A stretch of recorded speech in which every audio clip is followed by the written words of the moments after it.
Hi guys, tonight you won't sleep in silk sheets or a warm bed with a view of manicured gardens. Instead, you'll wake in a narrow attic room, sharing space with 3 other housemaids, your breath visible in the cold air. This is your life now, a servant in a Georgian Manor house. The year is 1785. And you exist in a world of rigid hierarchy, unspoken rules, and endless labor. Your hands are already rough from work, your back perpetually sore, and your days stretch from before dawn until long after the family has retired to their comfortable beds. Tonight, we step into that world together. Before we begin, take a moment to like this video and subscribe if you enjoy these immersive historical journeys. And if you're listening right now, drop a comment with your location and the time. I love knowing where in the world you're drifting off to sleep. Now, settle in, dim the lights, and let your breathing slow as we journey back to a time when your worth was measured by your invisibility. The first thing you feel is cold. Not the gentle chill of an autumn morning, but the bone-deep cold of an unheated attic room in the depths of winter. You wake before the sun even thinks of rising, before the first birds begin their songs. In that profound darkness that exists only in the hours between midnight and dawn, your eyes open to blackness so complete you might as well still be asleep. But you're not. Your body knows it's time. Years of this routine have trained you to wake at precisely 5 o'clock in the morning, even without the luxury of a clock. Somewhere in the distance, you hear the church bells tolling the hour, their sound muffled by walls and distance, confirming what your body already knew. It's time to begin another day. You lie still for just a moment, savoring the last few seconds of warmth beneath the thin blanket you share with Mary, the other housemaid who sleeps beside you in this narrow bed. The mattress is straw-stuffed, lumpy, and it crackles with every movement. You can feel the straw poking through the ticking in places, scratching against your shoulder blade. The pillow under your head is flat, barely more than a folded cloth, and it smells faintly of the hair pomade that all 4 of you in this room share. On the other side of the small attic space, you can hear the breathing of Agnes and Martha in their bed, still asleep for these precious few minutes more. Their time will come soon enough. The air in the room is so cold that when you finally exhale, you see your breath form a cloud that hangs suspended before your face. The single window, small and set into the sloping roof, shows nothing but darkness beyond. No candle burns in here. Candles are expensive, and servants don't merit such luxuries in their own quarters. You've learned to dress in the dark, to navigate by touch and memory alone. Your fingers know every inch of this cramped space, every floorboard that creaks, every nail head that protrudes just slightly too much. You sit up slowly, carefully, trying not to disturb Mary too much, though she need to wake soon anyway. The blanket slides away, and the cold hits you like a physical blow. You're wearing your shift, the same rough linen garment you slept in, because removing it would mean being naked in this frigid room, and that's unthinkable. Your day clothes are folded on the wooden chest at the foot of the bed, the same chest where you keep your few possessions. 2 spare shifts, an extra pair of stockings with holes darned so many times the repairs outnumber the original fabric. A letter from your mother, written 3 months ago, that you've read so often the creases are wearing through, and a small book of psalms given to you by the vicar when you left your village to enter service. 5 years ago, your feet touch the bare wooden floorboards, and you suppress a gasp. The cold shoots up through your legs, making your teeth want to chatter. But you've learned not to make noise. Silence is one of the first lessons you learned when you entered service. Servants should be like ghosts, present but unseen, helpful but unheard. You reach for your stockings, rolling them up your legs with practiced efficiency. The wool is coarse, not the fine, soft wool the mistress wears, but it provides some insulation against the cold.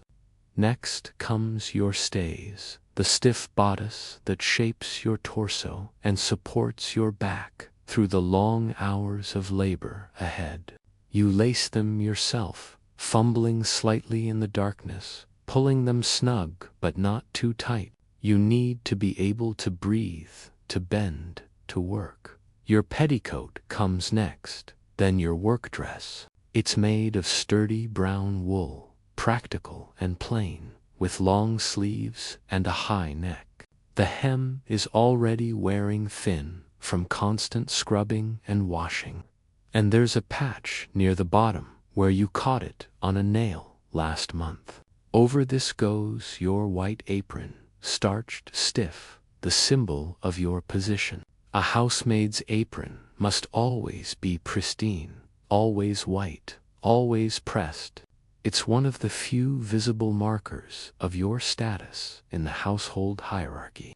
You tie it at the back, fingers working the knot by memory. Your cap is the last piece. Every maid wears a cap, her hair tucked completely out of sight. Loose hair is slovenly, improper, and would earn you a sharp rebuke from Mrs. Henderson, the housekeeper who rules the female servants with an iron will wrapped in black bombazine. You gather your hair, twist it into a knot at the base of your skull, and pin the cap firmly in place. The pins dig into your scalp slightly, but you're so used to the sensation you barely notice anymore. By now, Mary is stirring beside you, and across the room you hear Agnes whisper something to Martha. The day is beginning for all of you, this small community of women who share this cramped space under the eaves. You're not friends, exactly. Friendship is a luxury that exists only in stolen moments, in whispered conversations over afternoon tea in the servants' hall, in shared glances when the mistress makes an impossible demand. But you're bound together by circumstance, by shared experience, by the knowledge that you're all trapped in the same intricate web of service and duty. You find your shoes by the bed, slip your feet into them, and lace them quickly. They're wooden-soled, practical, and they make a slight clatter on the floorboards as you walk. You've learned to walk on the balls of your feet in the family quarters, to minimize that sound. But up here in the servants' domain, no one minds the noise.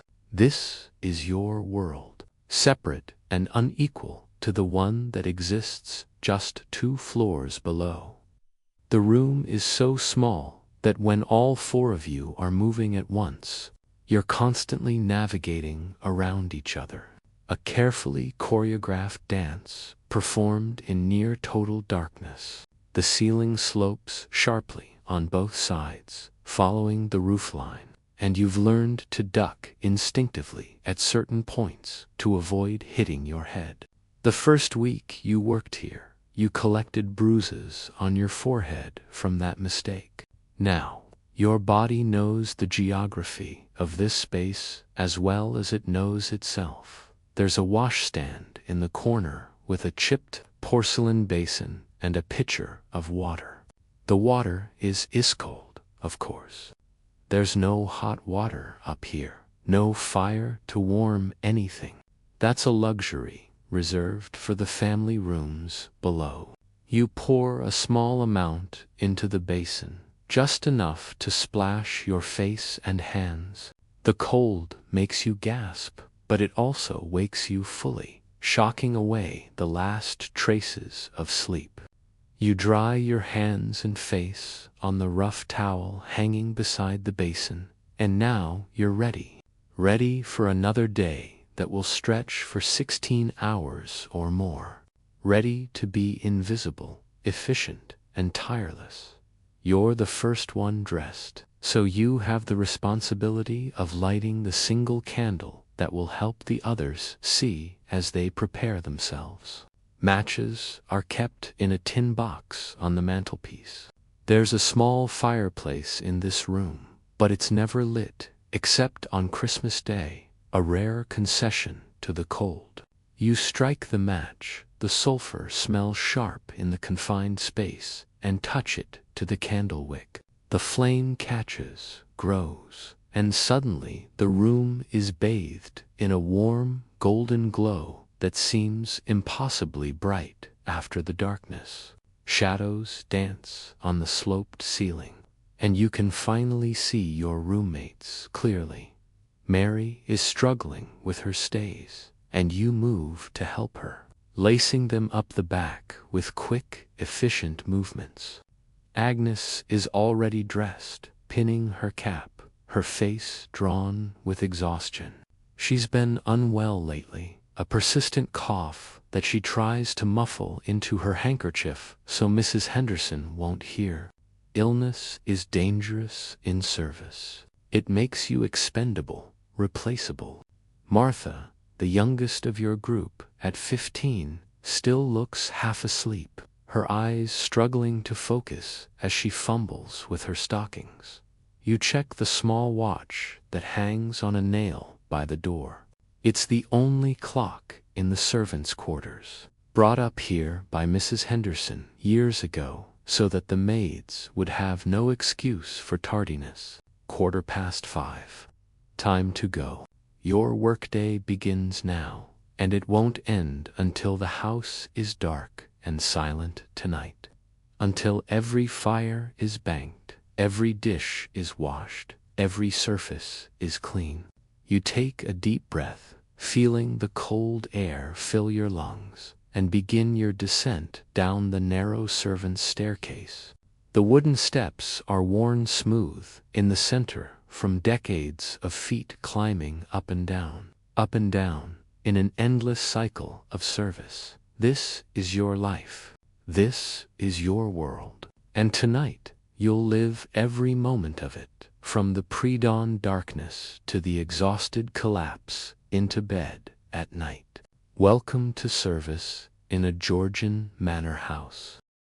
The servants' staircase, a narrow vertical passage that connects the attic rooms where you sleep to the kitchen and scullery in the basement, bypassing entirely the grand public spaces of the house.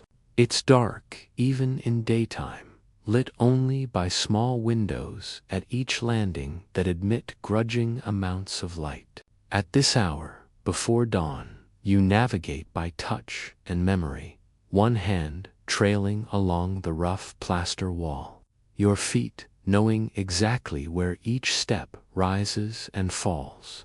The staircase smells of dust and old wood and the faint, lingering odor of the lye soap used to scrub it once a week.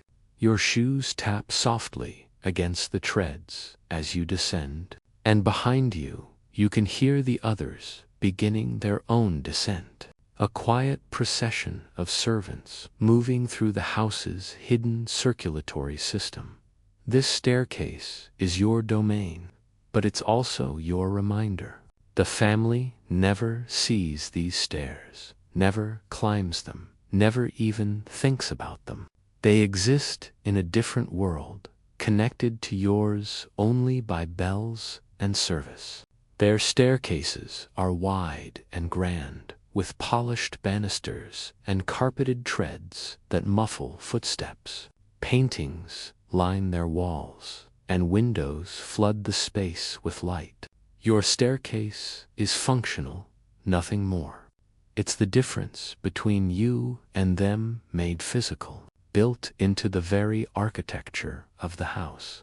As you reach the ground floor, you pause at the door that separates the servants' corridor from the main house.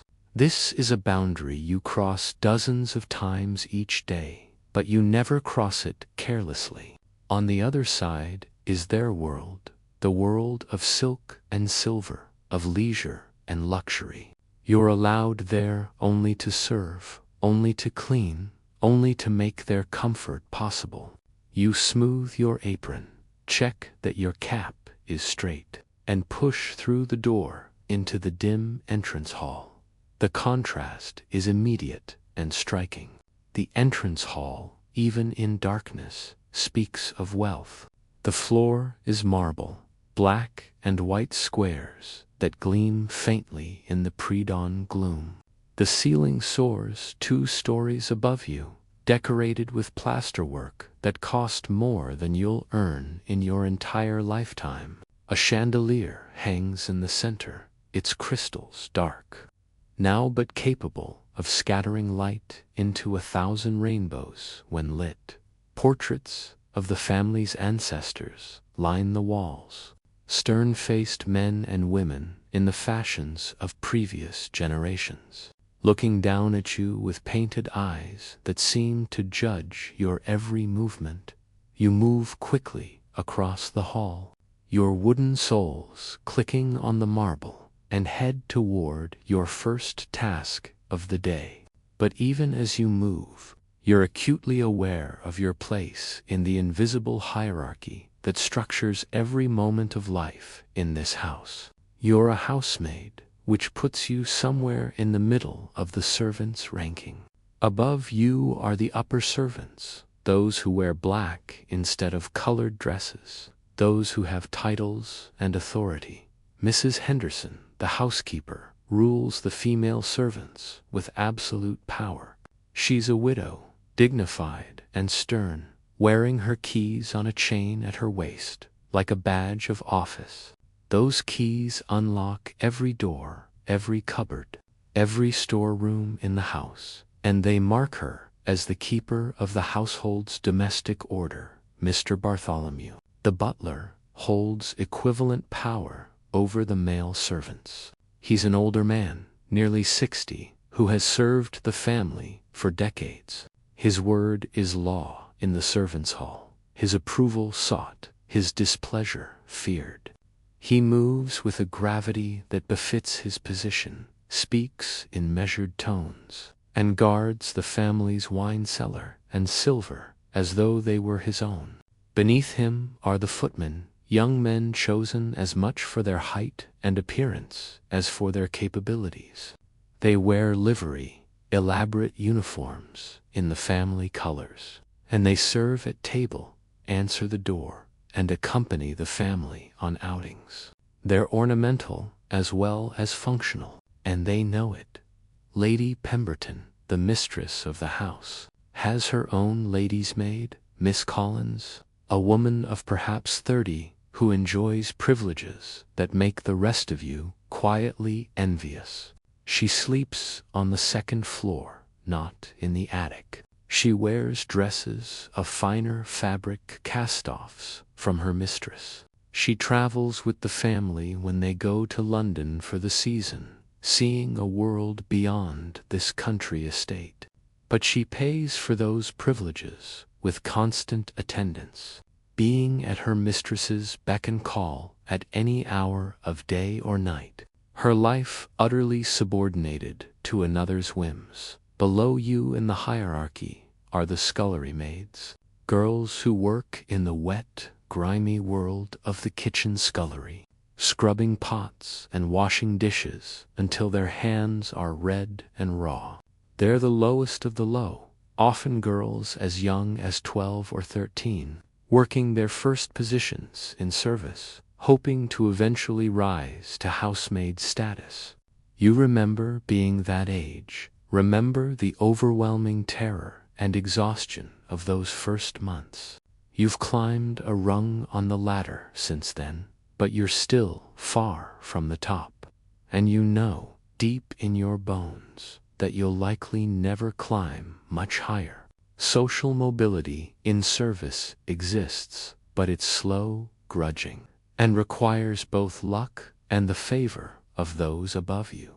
Then there's the kitchen, a world unto itself, ruled by Mrs. Appleby, the cook. She's not technically as high in rank as the housekeeper, but in practice, her domain is so crucial that she wields enormous power. She's a large woman, red-faced from the constant heat of the kitchen fires, with arms like hams and a voice that can cut through the clatter of pots and pans with ease. She tolerates no interference in her kingdom, and even Mrs. Henderson treads carefully when entering the kitchen. Under Mrs. Appleby work the kitchen maids, the scullery maids, and occasionally the boot boy, a small child of 10 who blacks the boots and shoes of the entire household and sleeps in a cupboard off the kitchen to tend the fires through the night. Outside the house proper are more servants still. The stables house the coachman, the grooms, and the stable boys. The gardens employ a small army of men under the head gardener. The home farm has its own laborers. All told, this household employs more than 40 people, a small community existing solely to maintain the comfort and status of one family of 6 people. When you think about it, when you let yourself really consider the arithmetic of it, it's staggering. 40 people working so that 6 people can live in luxury. But you've learned not to think about it too much. That way lies anger. And anger has no place in service. Your own position as housemaid means you're responsible for the public rooms of the house, the drawing room, the dining room, the morning room, the library. You clean the grates and lay the fires. You sweep and dust and polish. You carry coal and water and remove ashes. Your invisible labor, working before the family wakes and after they retire, ensuring that they never see dirt, never see disorder, never see you unless absolutely necessary. When they do see you, you're expected to stop whatever you're doing. Stand still, avert your eyes, and wait to be acknowledged or dismissed. The rules of invisibility are complex and unspoken, learned through observation and occasional sharp reprimands. You don't speak unless spoken to. You don't make eye contact with family members. You don't use the main staircases unless carrying something that requires it. And even then, you flatten yourself against the wall if you encounter one of the family. You don't enter a room if the family is present unless you've been summoned. You don't sit in their presence. You don't wear jewelry or ornament of any kind. You don't sing, hum, or whistle while you work, though the silence of your labor sometimes weighs on you like a physical pressure. You've learned to read the moods of the house from tiny signs. The way Mr. Bartholomew's lips thin when he's displeased. The particular tone Mrs. Henderson uses when she's about to deliver a reprimand. The heaviness of Lady Pemberton's footsteps when she's had words with her husband. The petulant slam of doors when Miss Caroline, the eldest daughter, is in one of her tempers. You've become a student of other people's emotions, reading them so you can adjust your behavior, make yourself even more invisible. Avoid being the target of displaced anger or frustration. Living in the attic means you're constantly aware of your separation from the family. The house has 4 stories. The family lives on the ground floor and the first floor, where the ceilings are high and the windows large. The second floor houses the nursery, the schoolroom, and the rooms of upper servants like Miss Collins. The attic, your domain, is a world of sloped ceilings and small windows and constant cold. In summer, the heat rises and makes the rooms stifling. In winter, the cold settles in and never leaves.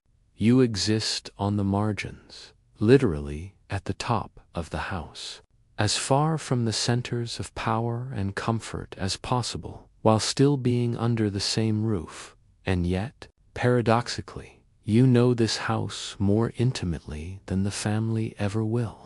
You know which floorboards creak in the library. You know that the morning room window sticks in damp weather. You know where the plaster is cracking in the dining room ceiling and where mice have gnawed a hole behind the skirting board in the drawing room. You know the smell of each room, the way light falls at different times of day, the cold spots and the warm spots. You've cleaned every surface, moved every piece of furniture, washed every window. This house is your daily reality in a way it never can be for the family who merely lives here. They own it, but in a strange way, you inhabit it more fully than they ever will. Not that such knowledge brings you any power or comfort. It's simply a fact, one more paradox in a life full of them. Your first task is always the same: the fires. Every room in the family quarters must have a fire laid and lit before anyone wakes. And it must be done silently, efficiently, without disturbing the sleeping household. You carry your wooden box of supplies, the weight of it familiar in your arms. Inside are fire irons, kindling, paper spills, matches, and a small brush for sweeping the hearth. The box smells of ash and soot, a smell that's become so familiar you barely notice it anymore, though it clings to your clothes and hair no matter how often you wash. You begin with the drawing room, a vast space that seems even larger in the pre-dawn darkness. The heavy curtains are drawn, blocking out what little light the stars might provide, and you move by memory and by the faint glow of your single candle. The drawing room fireplace is enormous, grand, faced with marble that cost a fortune. But beneath that grandeur is the same basic structure as any fireplace, the same dirty work that must be done. You kneel on the hearth, feeling the cold marble through your skirts, and begin. First, you must remove yesterday's ashes. You lift the grate carefully, quietly, wincing at the small scrape of metal on metal. The ashes are still faintly warm at their core, evidence that last night's fire was a good one. You scoop them into your ash bucket with a small shovel, trying not to raise dust. Ash dust is your enemy. It gets everywhere, settles on every surface. And if Mrs. Henderson finds a film of it on the furniture, you'll hear about it in her coldest, most cutting voice. Once the grate is clean, you sweep the hearth with your brush, gathering every last particle of ash and soot. Your hands are already dirty, blackened by the work, and you'll need to wash them before you touch anything else in the room. But that comes later. Now, you must lay the new fire. You crumple newspaper and arrange it in the grate, then add small pieces of kindling in a careful pattern that allows air to circulate. The wood must be dry, the arrangement precise, or the fire will smoke and smolder instead of catching properly. On top of the kindling, you place larger pieces of wood, and finally, you add coal.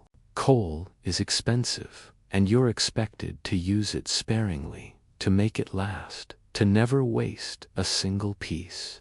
You've become expert at gauging exactly how much is needed for each room, each time of day. Too little, and the fire will die before the family wakes.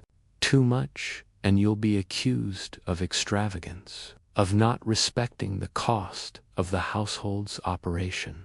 The fire laid, you strike a match and touch it to the paper. The flame catches, spreads, begins to eat the kindling. You watch it carefully for a moment, ensuring it will take, that the wood is catching, that the coal will ignite. Smoke begins to rise, drawn up the chimney by the draught, and gradually the fire strengthens. The smell of burning coal fills the room, acrid and somehow comforting at the same time. It's the smell of warmth, of life returning to cold spaces. But you can't linger to enjoy the growing warmth. There are 5 more fireplaces to attend to, and time is running short. You gather your supplies and move to the next room, the morning room, where Lady Pemberton takes her breakfast and writes her letters. The process repeats. Kneel, remove ashes, sweep, lay the fire, light it, move on. Your knees are already beginning to ache, sore from the hard marble and stone of the hearths. By the end of the day, they'll be bruised, the skin broken in places, a perpetual condition that you've learned to ignore. The dining room is next. Its fireplace not quite as grand as the drawing room, but still imposing. Here, you work faster, your movements automatic and efficient. You could do this in your sleep, and sometimes it feels as though you are moving through the dim house like a ghost, leaving warmth in your wake. After the dining room comes the library, a room that smells of leather and old paper and pipe tobacco. The master spends his evenings here, reading or doing accounts. And the fire must be particularly good because he's sensitive to cold. Or so Mrs. Henderson has told you. Next is the breakfast room, a smaller, more intimate space where the family gathers for their morning meal. The fireplace here is more modest, but it still requires the same careful attention. Finally, there's the entrance hall, where a large fire in the central fireplace is meant to welcome guests and demonstrate the household's warmth and hospitality. By the time you finish this last fire, your back is screaming in protest. Your hands are black with soot and ash, and your knees feel as though you've been kneeling on broken glass. But the fires are only the beginning. While they're catching and beginning to warm the rooms, you must attend to the next set of tasks. You return to the servants' quarters to collect fresh water jugs. The family uses water for washing, and each bedroom must have a full jug of fresh water every morning.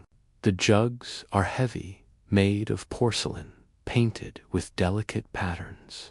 You carry them 2 at a time, 1 in each hand, your arms straining with the weight as you climb the stairs to the first floor where the family bedrooms are located.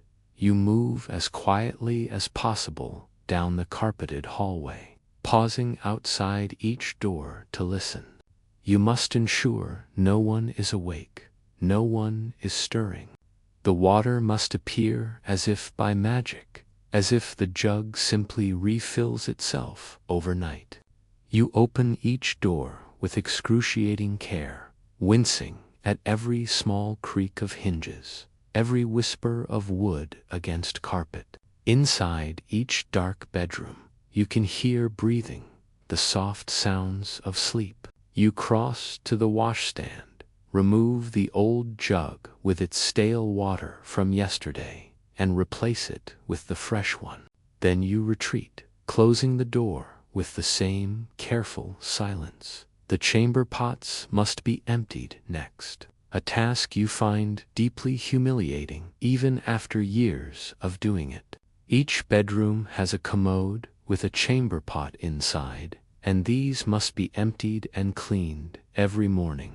You steel yourself, gather the pots from the rooms, and carry them down to the slop sink in the scullery. The smell is nauseating, particularly when the pot has been heavily used and you breathe through your mouth as you work.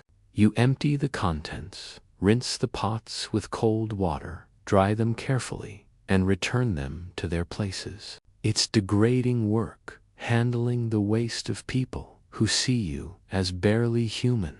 But it's expected, required, and you have no choice but to do it. By now, the sky outside is beginning to lighten the deep black of night, giving way to the dark blue of pre-dawn. You must hurry. The family will wake soon, and everything must be perfect before they do. You return to each room with the fires you lit earlier, checking that they're burning well, adding more coal if needed, sweeping up any ash that's fallen on the hearth.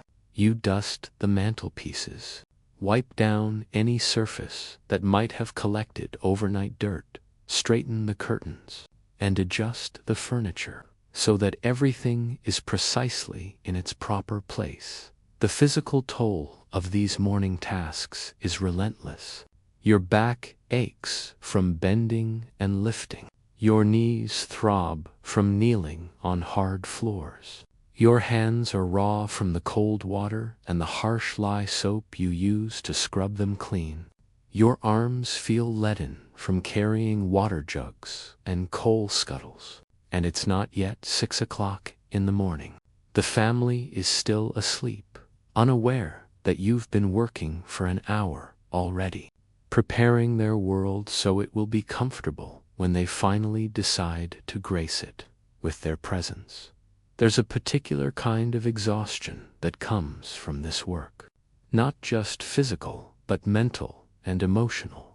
You must be constantly vigilant, constantly aware of potential mistakes, a fire that smokes because you didn't lay it properly, a water jug that slips from your tired fingers and shatters on the floor, a door that you open too roughly and wakes a sleeping family member. Any of these could result in punishment, in a reduction of your already meager wages, in a black mark against your character that could follow you when you seek your next position. And there's the anxiety of timing. Everything must be done in a precise order, within a precise time frame. Too early and you risk waking the family with your movements. Too late and you'll encounter them as they wake, forcing them to witness the dirty work that makes their comfort possible, a sight that offends their sensibilities. You've become expert at this choreography, at moving through the house like a shadow, at completing your tasks in the narrow window between darkness and dawn. You think sometimes about the fact that the family has no idea how much work goes into their comfort. They wake to warm rooms, clean water, and tidy spaces, and they accept it all as their natural due, never questioning how it happens, never wondering about the labor involved. In their minds, the house simply maintains itself. Or perhaps they imagine that maintaining it requires only minimal effort, a few light tasks completed by cheerful servants who are grateful for the privilege of serving. They don't see your aching back, your raw hands, your constant exhaustion. They don't see you at all, really. You're just part of the furniture, as much a fixture of the house as the chairs and tables. As you finish the last of your morning tasks and the sky outside continues to brighten, you allow yourself a moment to lean against the wall in the servants' corridor, out of sight of any family members who might be stirring. Your breathing is heavy, your heart pounding from the exertion and the rush. Sweat has dampened your shift beneath your dress despite the cold.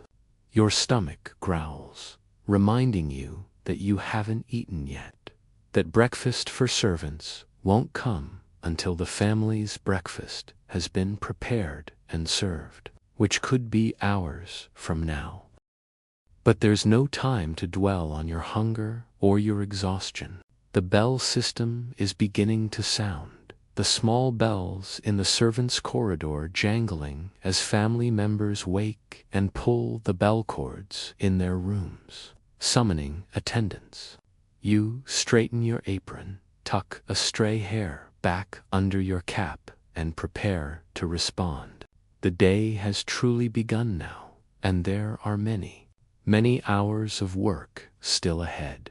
The kitchen is a different world entirely, a realm of heat and noise and constant motion, controlled spaces of the family quarters above. As you descend the final set of stairs into the basement, the temperature rises noticeably. Even this early in the morning, the kitchen is warm, the great cast-iron range already glowing with heat. The range dominates one entire wall, a massive beast of a thing with multiple ovens, hot plates, and a water reservoir that must be kept filled at all times. It burns constantly, feeding on coal and wood, radiating heat that makes the kitchen almost unbearably hot by midday. Feels like a blessing. Mrs. Appleby is already here, of course. The cook is always first to the kitchen, often rising even before you do to begin the day's preparations. She's standing at the large wooden work table in the center of the room, her sleeves rolled up despite the cold, kneading dough with strong, practiced movements. Her face is flushed from the heat, wisps of gray hair escaping from beneath her cap, and she glances up as you enter, her sharp eyes assessing you in a single glance before returning to her work. Mrs. Appleby doesn't waste time on pleasantries. In her kitchen, work is everything, and idle chatter is a sin. The kitchen itself is a study in organized chaos. Copper pots and pans hang from hooks on the walls, their surfaces polished to a gleaming shine by the unfortunate scullery maid whose job it is to maintain them. Shelves lined with crockery, serving dishes, and cooking implements cover every available wall space. The floor is stone, worn smooth by decades of feet, and slightly damp from the constant washing and spilling that's inevitable in a busy kitchen. The smell is complex and layered, a mixture of baking bread, roasting meat, onions, herbs, coal smoke, and the underlying scent of old grease that never quite washes away no matter how much scrubbing is done in the corner. Young Betsy, the kitchen maid, is plucking a chicken, her small fingers working mechanically to pull out each feather. She's perhaps 14, and she's been crying. You can tell from her red eyes and swollen face. Probably Mrs. Appleby has already delivered one of her famous tongue lashings this morning. The cook is not cruel, exactly, but she's exacting, and her temper is legendary. She expects perfection and accepts no excuses for failure. In her mind, the kitchen is a battlefield, and she is its general. And her reputation, her very identity, depends on the meals that leave this room. Sarah, the scullery maid, is already hard at work at the large stone sink, her arms elbow-deep in water as she scrubs pots from yesterday's dinner. The water is cold. Heated water is a luxury reserved for specific tasks, and Sarah's hands are chapped and red, the skin cracking in places. She's the lowest in the kitchen hierarchy, and her days are spent in constant wetness, scrubbing and washing and rinsing until her fingers wrinkle and her back screams. She's been here for 2 years, and she still hasn't earned promotion to kitchen maid. You remember your own time in that position. Remember the misery of it, the way your hands would crack and bleed in winter, the way the lye soap burned in the wounds. Thomas, the boot boy, is hunched in the corner near the range, blacking boots and shoes. He's a tiny child, no more than 10 years old, and he sleeps in a cupboard off the kitchen because part of his job is to keep the fires burning through the night. His face is smudged with boot black, and he works silently, desperately trying to be invisible. Boot boys are the absolute bottom of the hierarchy, lower even than scullery maids, and Thomas knows that one mistake, one moment of clumsiness or laziness, could see him dismissed without a character reference, which would effectively end any hope of future employment. Mrs. Appleby barks an order, and everyone jumps. Breakfast for the family must be prepared, and it must be elaborate despite the early hour.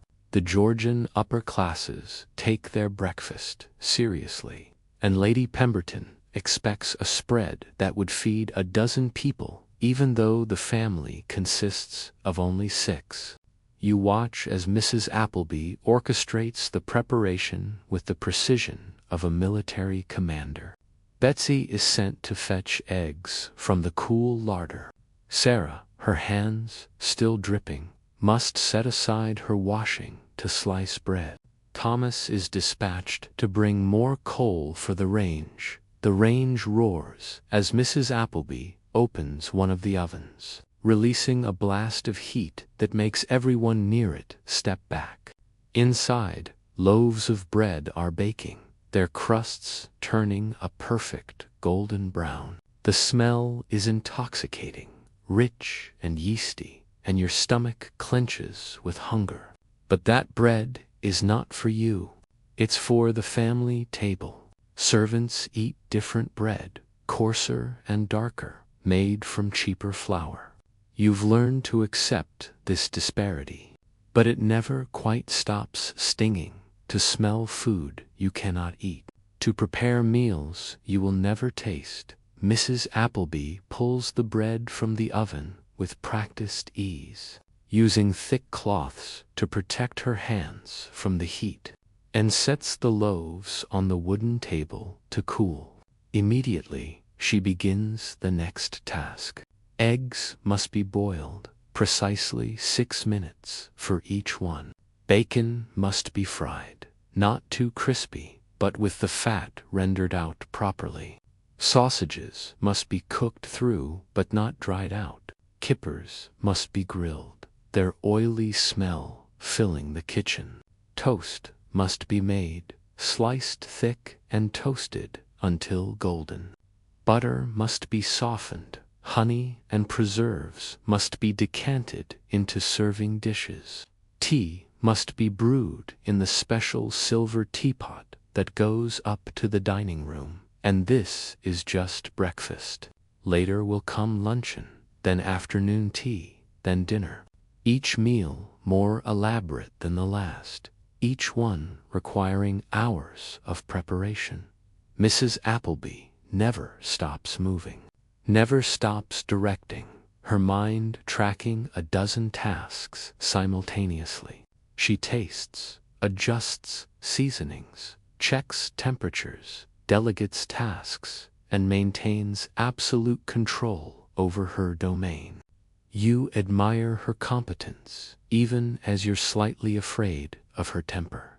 The heat in the kitchen is building now, and you can feel sweat beginning to trickle down your back beneath your dress. The range throws off tremendous heat, and with all the ovens going and pots boiling on every available surface, the temperature becomes almost unbearable. But no one complains. Complaining would be pointless and would only earn Mrs. Appleby's scorn. Instead, everyone simply endures, their faces growing redder, their movements becoming more sluggish as the heat saps their energy. You're here to collect the family's breakfast trays, your role being to carry them upstairs to the breakfast room where Mr. Bartholomew will oversee the formal service. But while you wait for everything to be ready, Mrs. Henderson sweeps into the kitchen, her keys jangling at her waist, and conducts a quick inspection.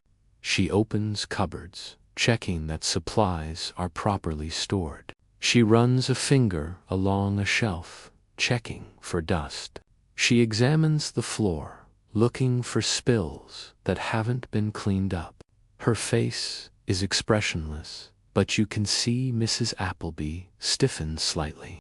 Waiting for criticism, Mrs. Henderson finds a pot that hasn't been properly cleaned, and her voice cuts through the kitchen noise like a knife.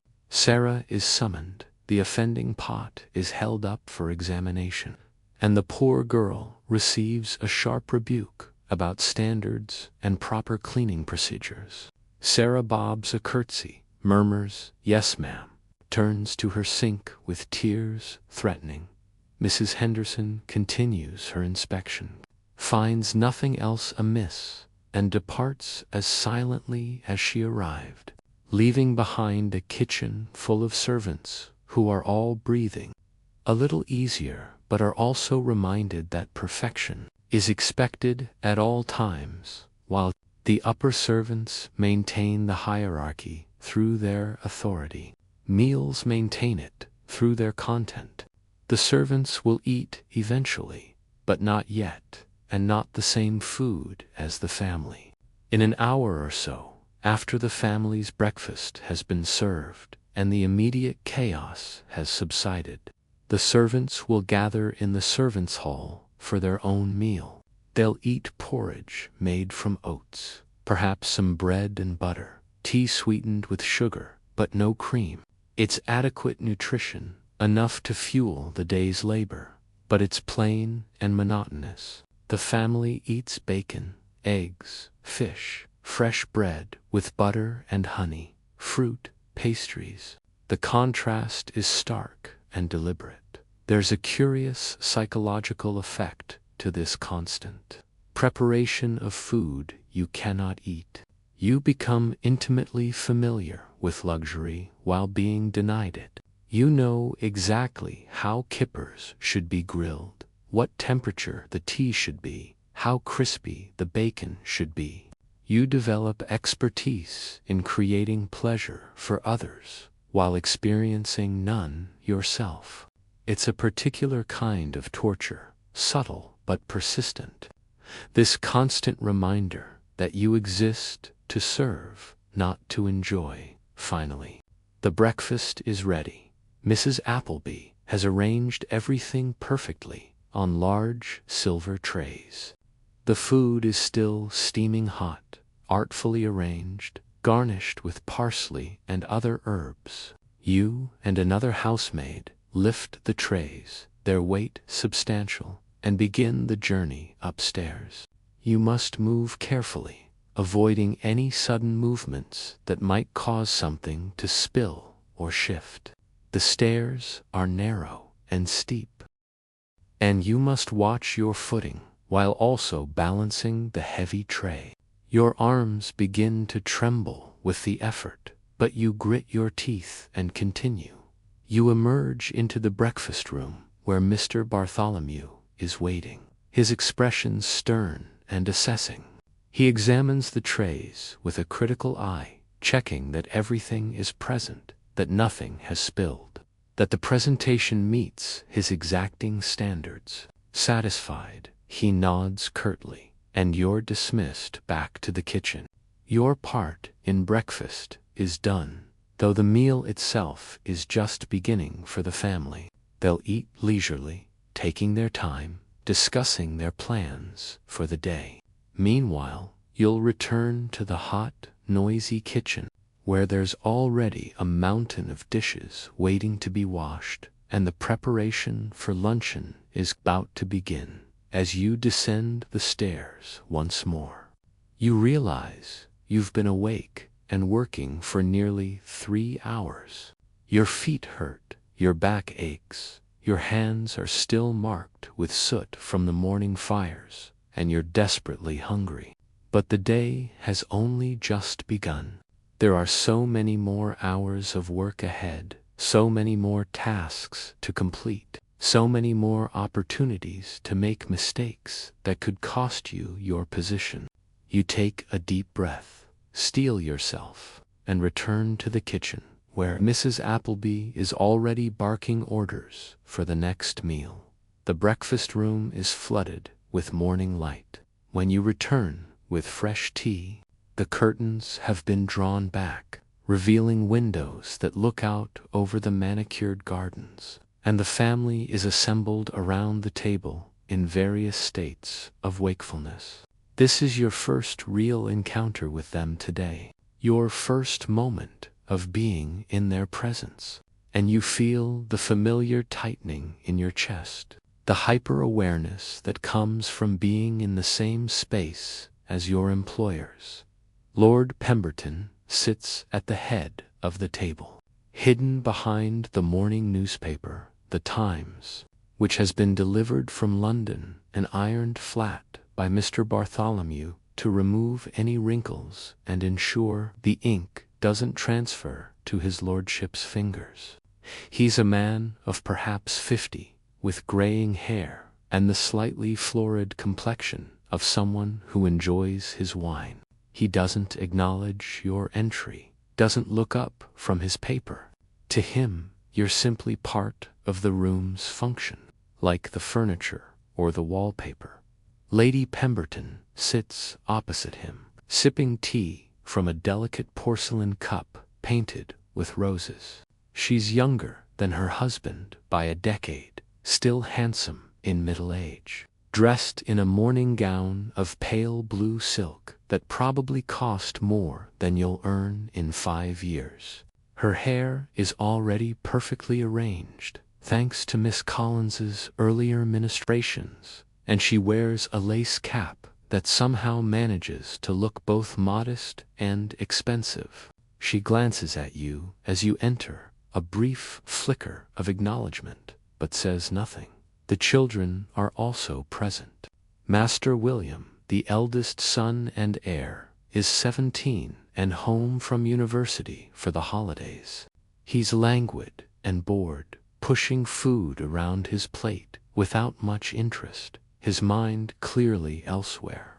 Miss Caroline, 15 and painfully aware of her approaching debut into society, picks at her food with studied delicacy, trying to embody the ideal of refined young womanhood. Young Master Robert, only 12, is the only one eating with any real enthusiasm, his boyish appetite not yet suppressed by social expectations. And little Miss Emma, just 8 years old, swings her legs under the table and talks to her doll more than to anyone else at the table. You've been taught the precise choreography of service.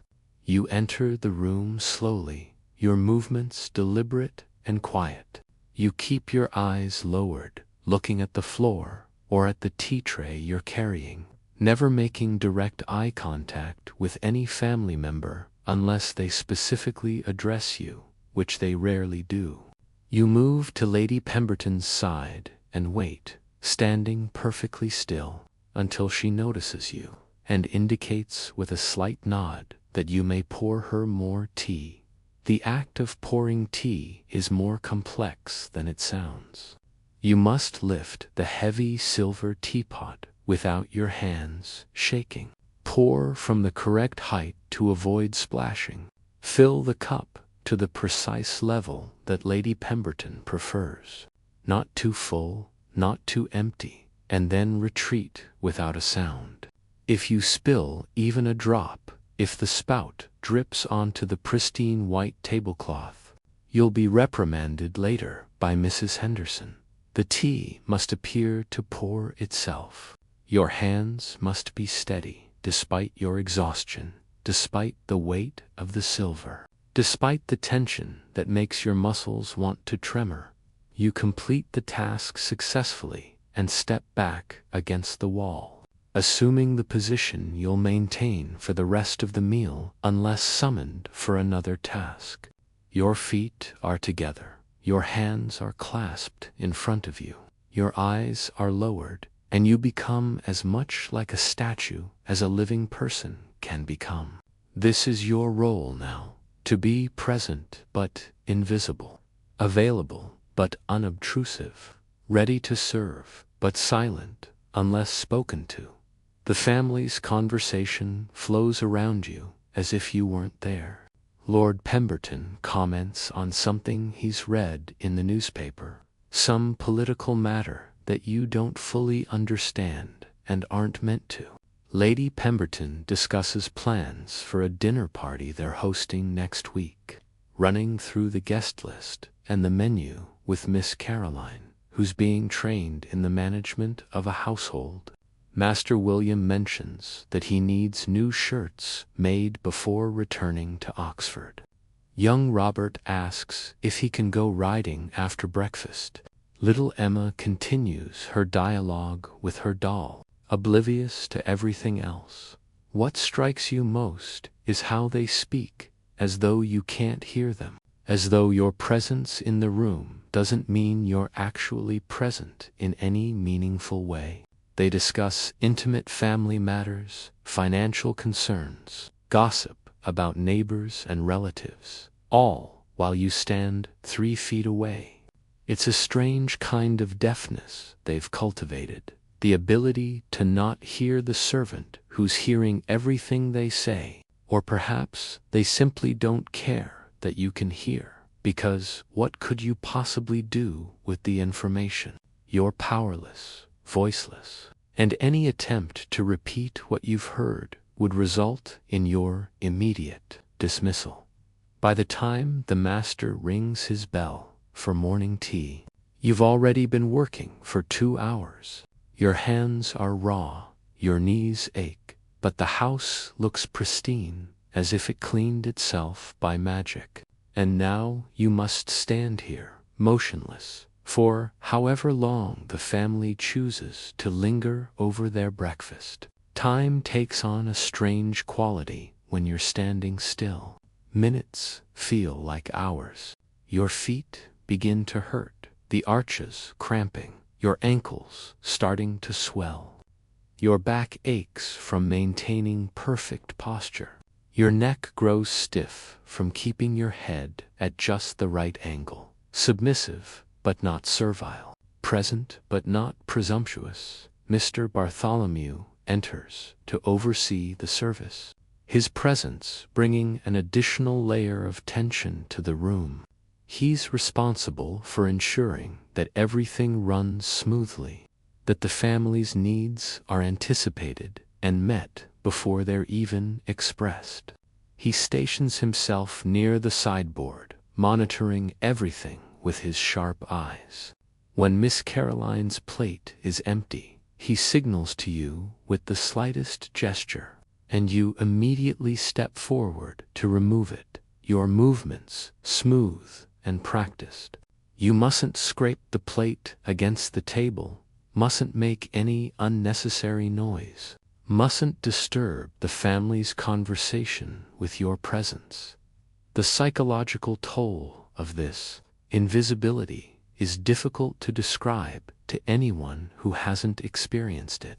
You're there, you exist, you're working hard, but you must pretend you're not there at all. You must suppress every natural human impulse to react to what you hear, to participate in conversation, to assert your presence. When Master William makes a joke and everyone laughs, you mustn't laugh. When Lady Pemberton says something cutting about a neighbor, you mustn't show any reaction. When little Emma drops her fork and it clatters loudly on the floor, you must wait to be told to retrieve it. Not simply bend down and pick it up as any normal person would. There's a story you heard from another servant years ago about a housemaid who made the mistake of correcting a family member who had misspoken about a historical date.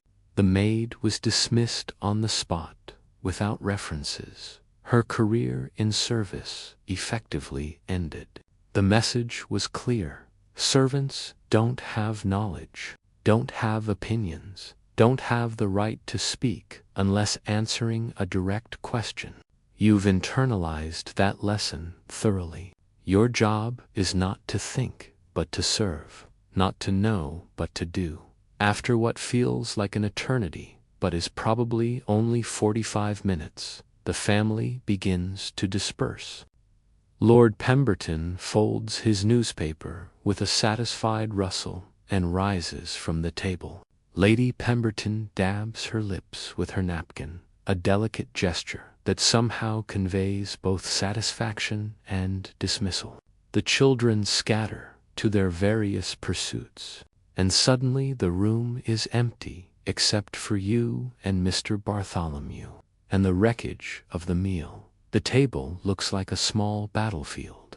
Plates with half-eaten food, cups with dregs of tea and coffee, crumpled napkins, crumbs scattered across the white tablecloth, a spilled drop of jam slowly soaking into the fabric. All of this must be cleared, cleaned, reset.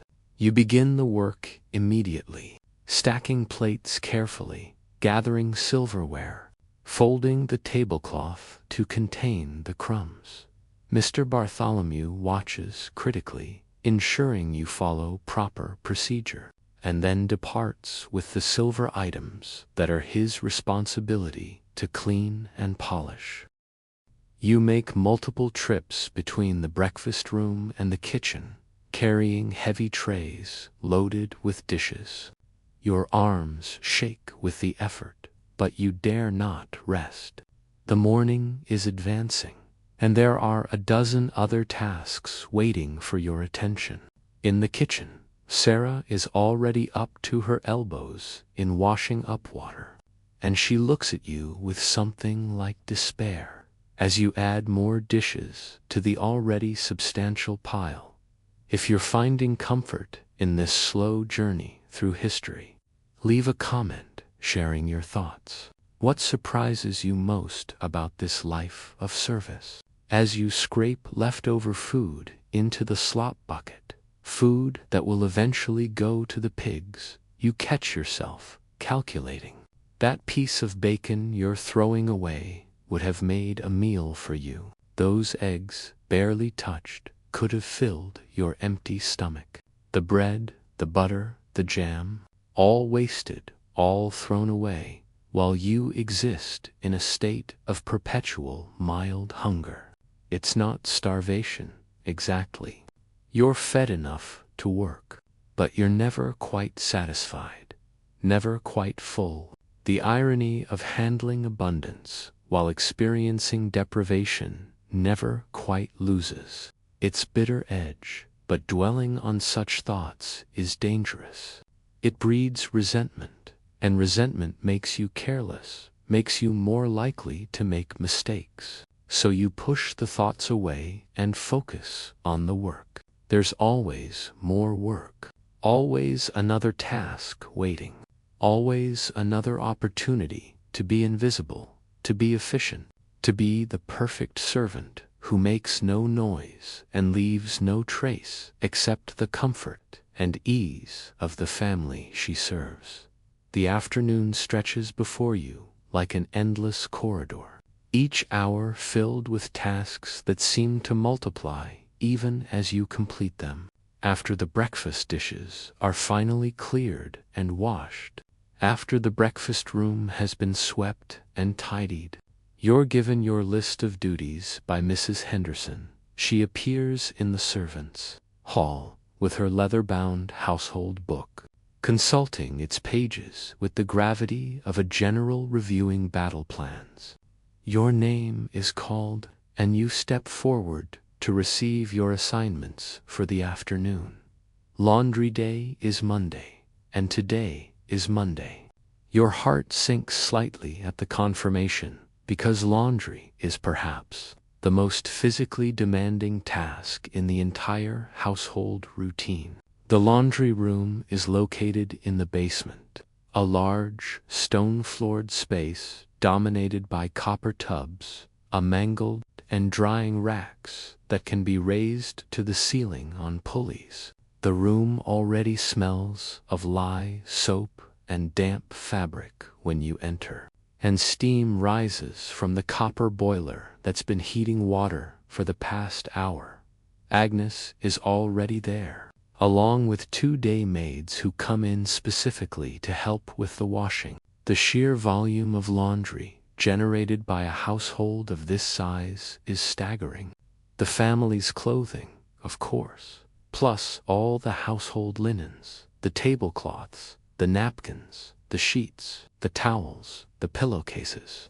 Everything must be washed, dried, ironed, and returned to its proper place. And everything must be treated according to its material and its importance. Lady Pemberton's silk undergarments require completely different handling than the rough cotton sheets from the servants' quarters. You begin with the sheets, stripping them from the family's beds and carrying them down in great bundled armfuls. The sheets are fine linen, soft from years of washing, and they're surprisingly heavy when wet. You sort them by color and degree of soiling, a task that requires both judgment and experience. The most soiled items go into the copper boiler first, where they'll be literally boiled in soapy water to remove stains and kill any vermin that might be hiding in the fabric. The physical labor of laundry is relentless. You must lift heavy buckets of water, carry them to the tubs, pour them in. You must stir the boiling linens with a long wooden paddle, the steam rising into your face and making your skin red and tender. You must lift the hot, heavy, dripping fabric from the boiling water and transfer it to the rinsing tub, your hands protected only by thin cotton gloves that quickly become soaked through. The heat is intense, the air so humid you can barely breathe, and within minutes you're drenched in sweat despite the cool autumn weather outside. After boiling comes scrubbing. You and Agnes work side by side at the washboards, rubbing the fabric against the ridged surface to work out any remaining dirt. The lye soap is harsh, and even through the gloves you can feel it starting to burn your skin. Your shoulders ache from the repetitive motion, your back screams from bending over the tub, and your hands develop blisters where the wet fabric rubs against them. But you can't stop, can't slow down, because there's so much still to wash and the day is advancing. The rinsing process requires multiple changes of water. You must rinse each item at least 3 times to remove all traces of soap, because any soap left in the fabric will cause it to yellow and deteriorate. This means more carrying of water, more lifting of heavy, waterlogged linens, more back-breaking labor. By the time you've finished rinsing a single load, your arms are trembling with exhaustion, and your apron is soaked through. Next comes the mangle, a device that looks almost medieval in its brutal simplicity. It consists of 2 wooden rollers that can be cranked together to squeeze water from the fabric. You feed the sheets through carefully, turning the heavy iron wheel to rotate the rollers, watching as water pours from the compressed fabric. The mangle is dangerous. If you're not careful, it can catch your fingers and crush them. Everyone who works in the laundry has heard stories of maids who lost fingers to the mangle, and you're always hyper-aware when using it. Despite your exhaustion, the wrung-out laundry must then be carried outside to the drying lines, if the weather permits, or hung on the indoor racks if it doesn't. Today the weather is fair, thank goodness, so you make trip after trip to the garden, carrying baskets of heavy damp linens. The drying yard is screened from the main gardens by a high hedge because the sight of washing hanging on lines would be considered vulgar and unsuitable for the family's eyes. You hang each piece carefully, using wooden pegs to secure it, ensuring that nothing drags on the ground where it might collect dirt. By the time the laundry is hung, it's well past midday, and you realize you haven't eaten since the brief breakfast the servants were allowed hours ago. Your stomach is cramping with hunger. Your head feels light, but there's no time to stop. Mrs. Henderson appears to inform you that the drawing room needs a thorough cleaning, and you're to attend to it immediately. The drawing room is perhaps the most important public room in the house, the space where Lady Pemberton receives guests and where the family gathers in the evening. It must always be immaculate, and today it's your responsibility to ensure that standard is met. You gather your cleaning supplies, a wooden box containing dusting cloths, beeswax, polish, vinegar for the windows, and a selection of brushes for different surfaces. You begin with the curtains, heavy velvet drapes that must be beaten to remove dust. You take them outside, one at a time, and beat them with a wooden paddle designed for the purpose. Dust billows from the fabric in clouds, making you cough and leaving a film on your skin and clothes. Your arms ache from the repetitive motion, but you continue until no more dust emerges, because Mrs. Henderson has been known to run a white glove over fabric to check for dust, and you dare not fail her inspection. Back inside, you move to the furniture. Every surface must be dusted and polished. The mahogany sideboard, the delicate occasional tables, the picture frames, the mantelpiece. You work methodically, starting at one end of the room and moving toward the other, ensuring you miss nothing. The beeswax polish smells pleasant, at least, a relief after the harsh chemical smell of the laundry soap. And there's something almost meditative about the circular motions of polishing, the way the wood grain emerges more clearly as you work. But you can't lose yourself in the meditation for long.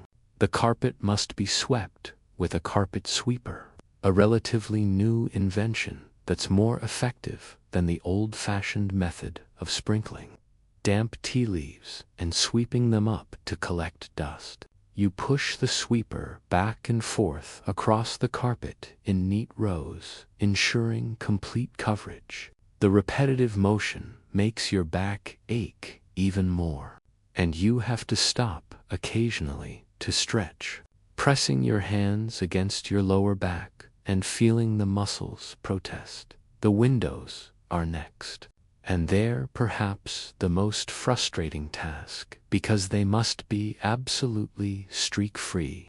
You mix vinegar and water in precise proportions, learned through years of trial and error, and use old newspapers to wipe the glass.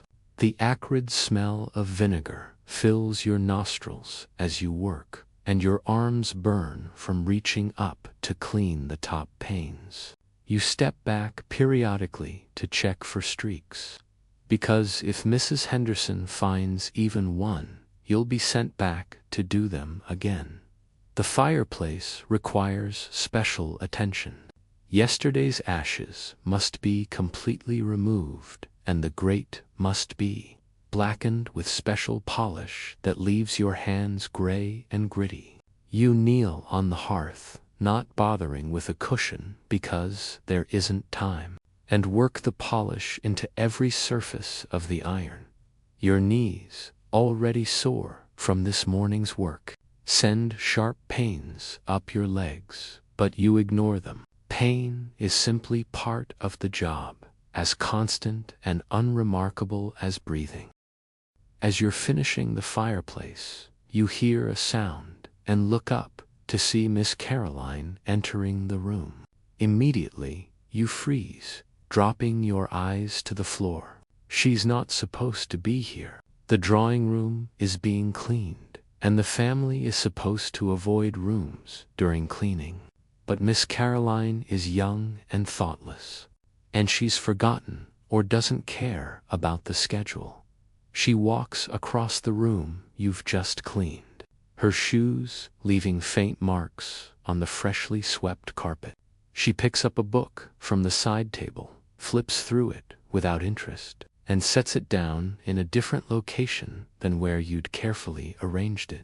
She trails her finger along the windowsill you've just cleaned, examining it for dust, mimicking the gesture she's seen her mother make when inspecting the servant's work.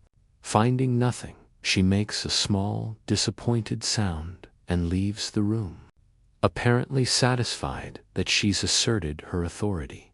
You remain frozen until you're certain she's gone, then slowly release the breath you've been holding. Your carefully cleaned room now requires touch-ups. The carpet must be swept again in the areas she walked. The book must be returned to its proper place.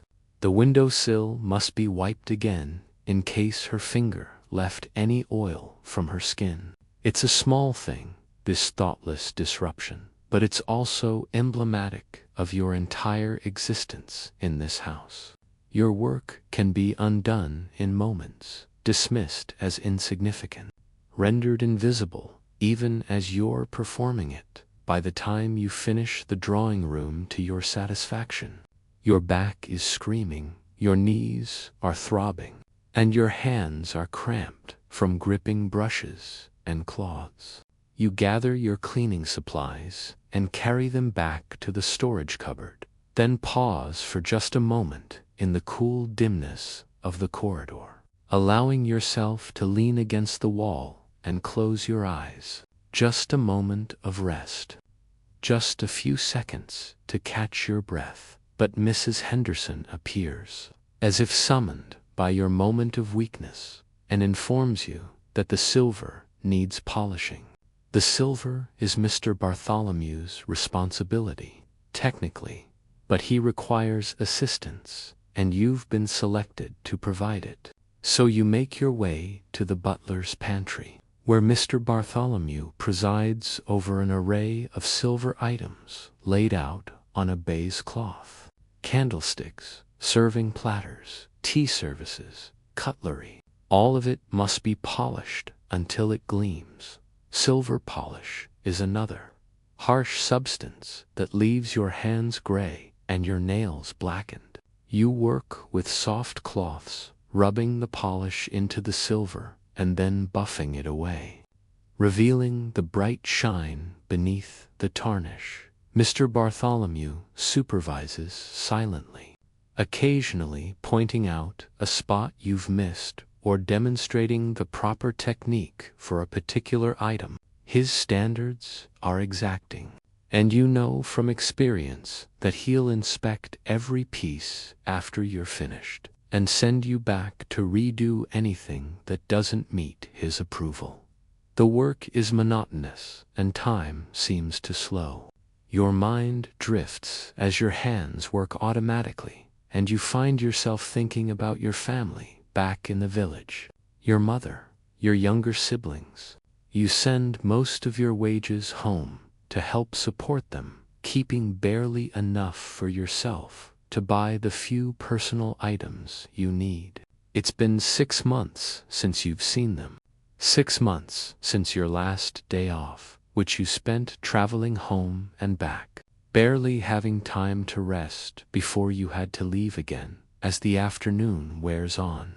You complete the silver and move to the next task, and then the next. There's always something more to do, always another surface to clean, another item to polish, another errand to run. The house is vast and the work is endless, and you're only one person moving through it all like a ghost, leaving order in your wake but receiving no acknowledgement, no thanks, no recognition that you exist at all beyond your function as a servant. As the afternoon fades into evening and shadows begin to lengthen across the house, your duties shift from cleaning to preparation. The evening is when the family is most active, most visible, and most demanding. Dinner is the grand meal of the day, an elaborate affair that can last for hours, and everything must be perfect. But before dinner can even be contemplated, there are the evening preparations for the bedrooms, a series of tasks that must be completed with precision and care. You begin with Miss Caroline's room, as she'll be changing for dinner soon, and the space must be ready for her. The fire, which you lit this morning, has burned low during the day, and it must be built up again. You add coal carefully, adjusting the grate, ensuring the flames will provide adequate warmth for the evening. The room has grown cold during the day, and you work quickly to restore comfort before Miss Caroline arrives. Next, you turn down the bed, a task that sounds simple but requires attention to detail. The coverlet must be folded back just so, the sheets smoothed to remove any wrinkles, the pillows fluffed and arranged. But the most important part of turning down the bed in winter is the warming pan, a long-handled brass pan with a lid designed to hold hot coals. You fetch it from the warming cupboard near the kitchen, where the coals glow red-hot, mindful that any coal that falls could burn the carpet or, worse, set the house ablaze. In Miss Caroline's room, you slide the warming pan between the sheets, moving it back and forth to distribute the heat evenly. The sheets begin to lose their cold dampness, warming to a temperature that will be comfortable when Miss Caroline climbs into bed hours from now. The brass pan itself is beautiful, decorated with an intricate pattern, and you handle it with care, knowing it's worth more than you earn in a month. Once the bed is warmed, you return the pan to the kitchen, your arms aching from carrying the heavy object up and down the stairs. You repeat this process in each bedroom. Lord and Lady Pemberton's room, with its massive four-poster bed, Master William's room, which smells of tobacco and expensive cologne, young Master Robert's room, scattered with books and toy soldiers, little Miss Emma's nursery, where her governess will oversee her bedtime. Each room requires the same careful attention, the same warming of beds, the same building up of fires. In Lady Pemberton's dressing room, you lay out her evening clothes, selected earlier by Miss Collins, but requiring your assistance to prepare. The dress, a magnificent creation of silk and lace in deep burgundy, must be shaken out and examined for any spots or wrinkles. The petticoats must be arranged in order. The slippers must be placed just so. Everything must be ready for when Miss Collins helps her mistress dress for dinner. The house is beginning to come alive. Now, as the family prepares for the evening, you can hear movement above, doors opening and closing, the sound of voices. The transition from day to evening is a complex choreography in which you play a small but essential part. You must be everywhere and nowhere, present when needed, but invisible when not, anticipating needs before they're expressed. The family house finally sleeps.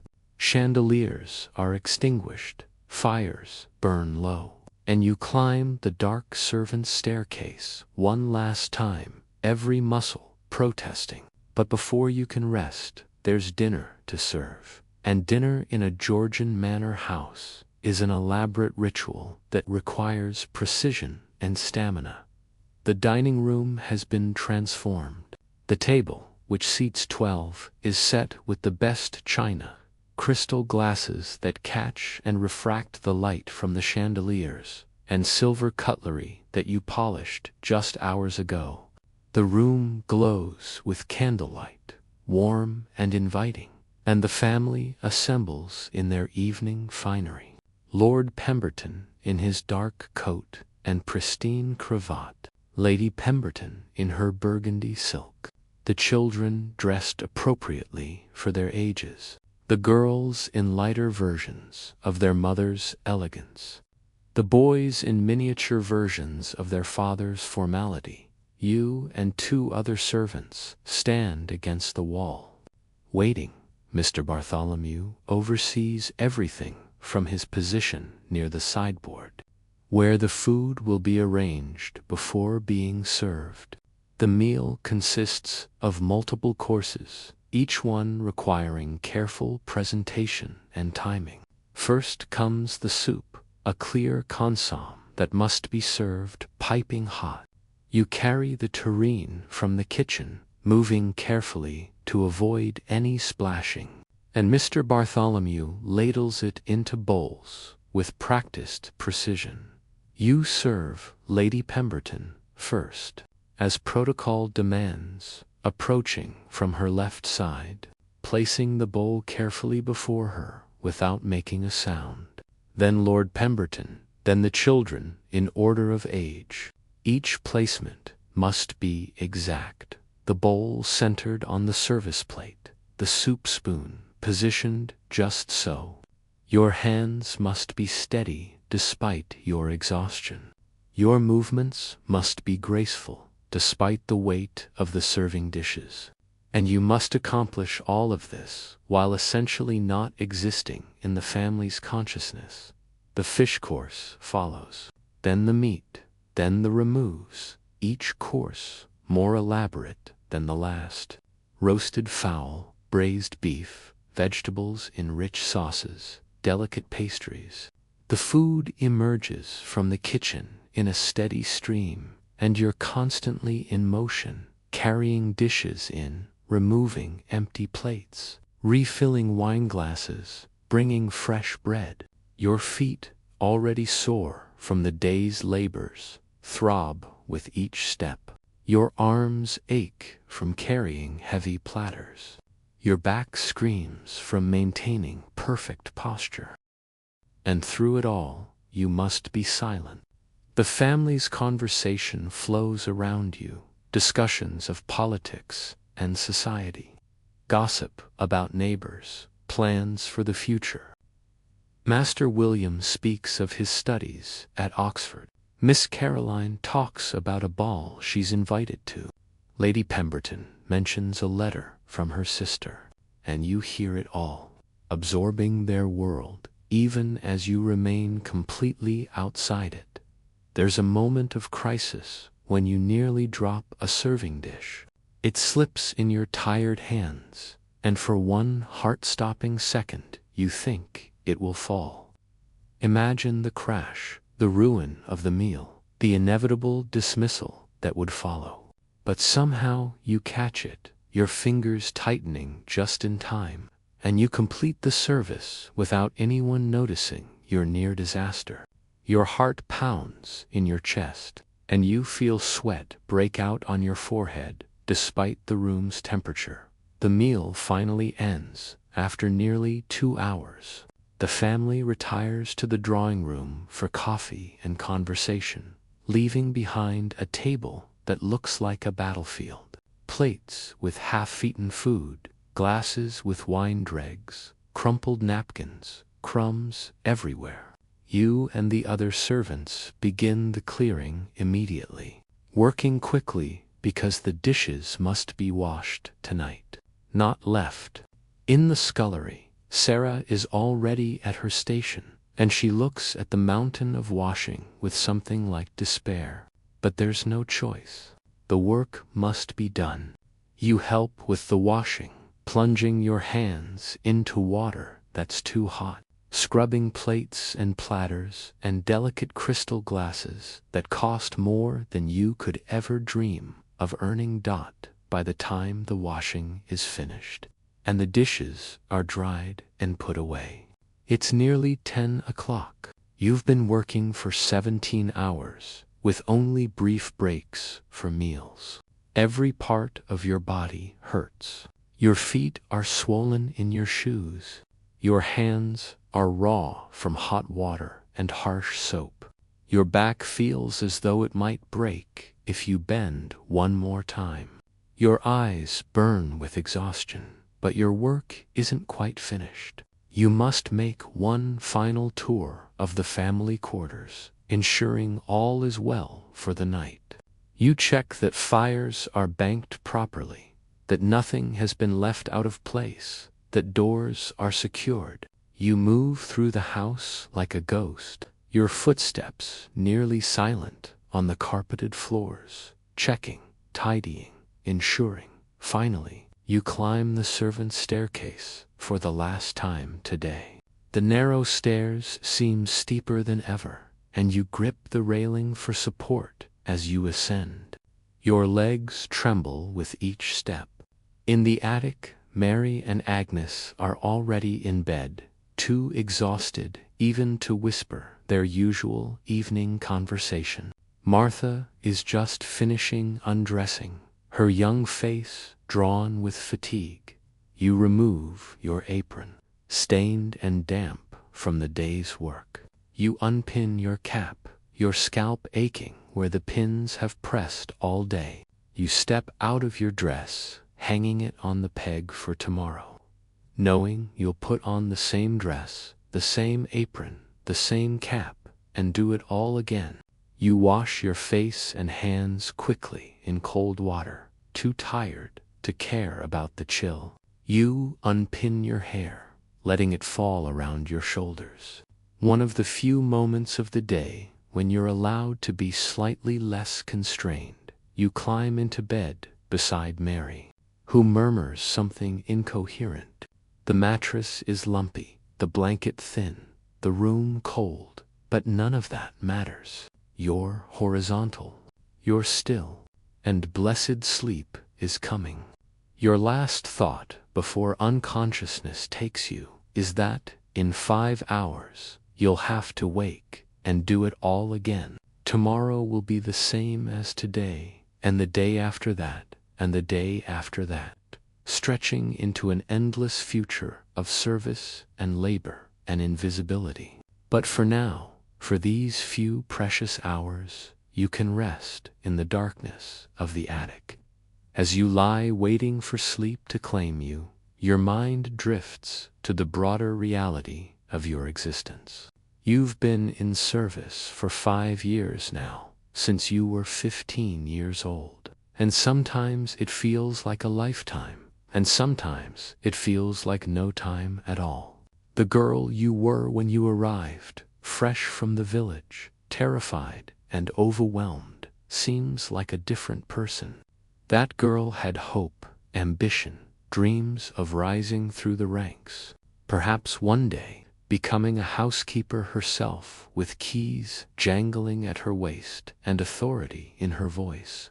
5 years have tempered those dreams somewhat.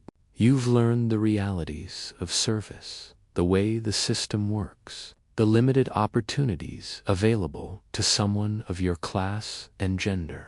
Your wages are £8 per year, paid annually, a sum that sounds more substantial than it is. Most of it goes home to your family, leaving you with barely enough to replace worn clothing and buy the few personal items you need. Soap, the occasional ribbon, a new pair of stockings, when the old ones can no longer be darned. £8 per year. You calculate sometimes, lying awake like this. If you worked for 40 years, if you saved every penny, you still wouldn't have enough to live independently, to rent even a small cottage, to exist outside the system of service. The arithmetic is brutal and inescapable. Service is not a temporary condition for you. It's a life sentence, or at least it will be until you're too old to work, at which point you'll be dependent on the charity of your family, or, if they can't support you, the workhouse. The thought of the workhouse makes you shudder, even in the relative warmth of your bed. The workhouse is where servants end up when they can no longer work, when age or illness makes them unemployable, when they have nowhere else to go. It's spoken of in whispers among the servants, a fate worse than death, a place of hardship and humiliation and despair. You push the thought away, but it lingers at the edges of your consciousness, a shadow over your future.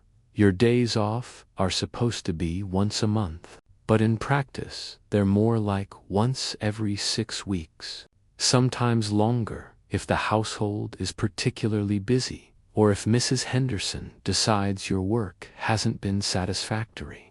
And even when you do get a day off, you must rise early to complete your morning duties before leaving, and you must return in time to perform your evening ones.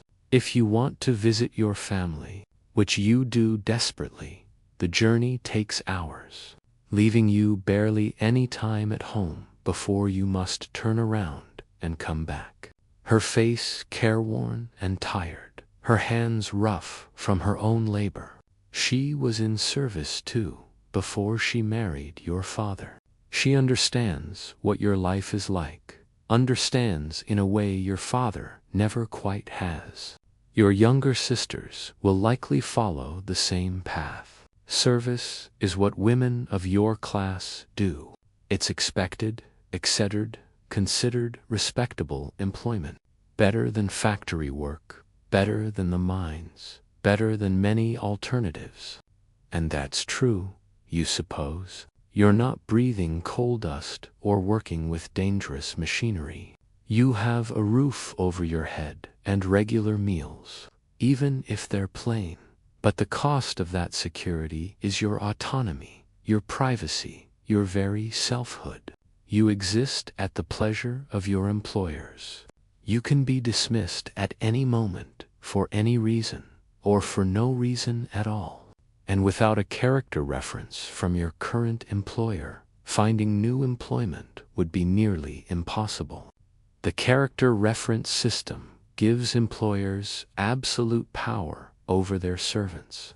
One negative word, one suggestion of impropriety or incompetence, and your career in service is effectively over.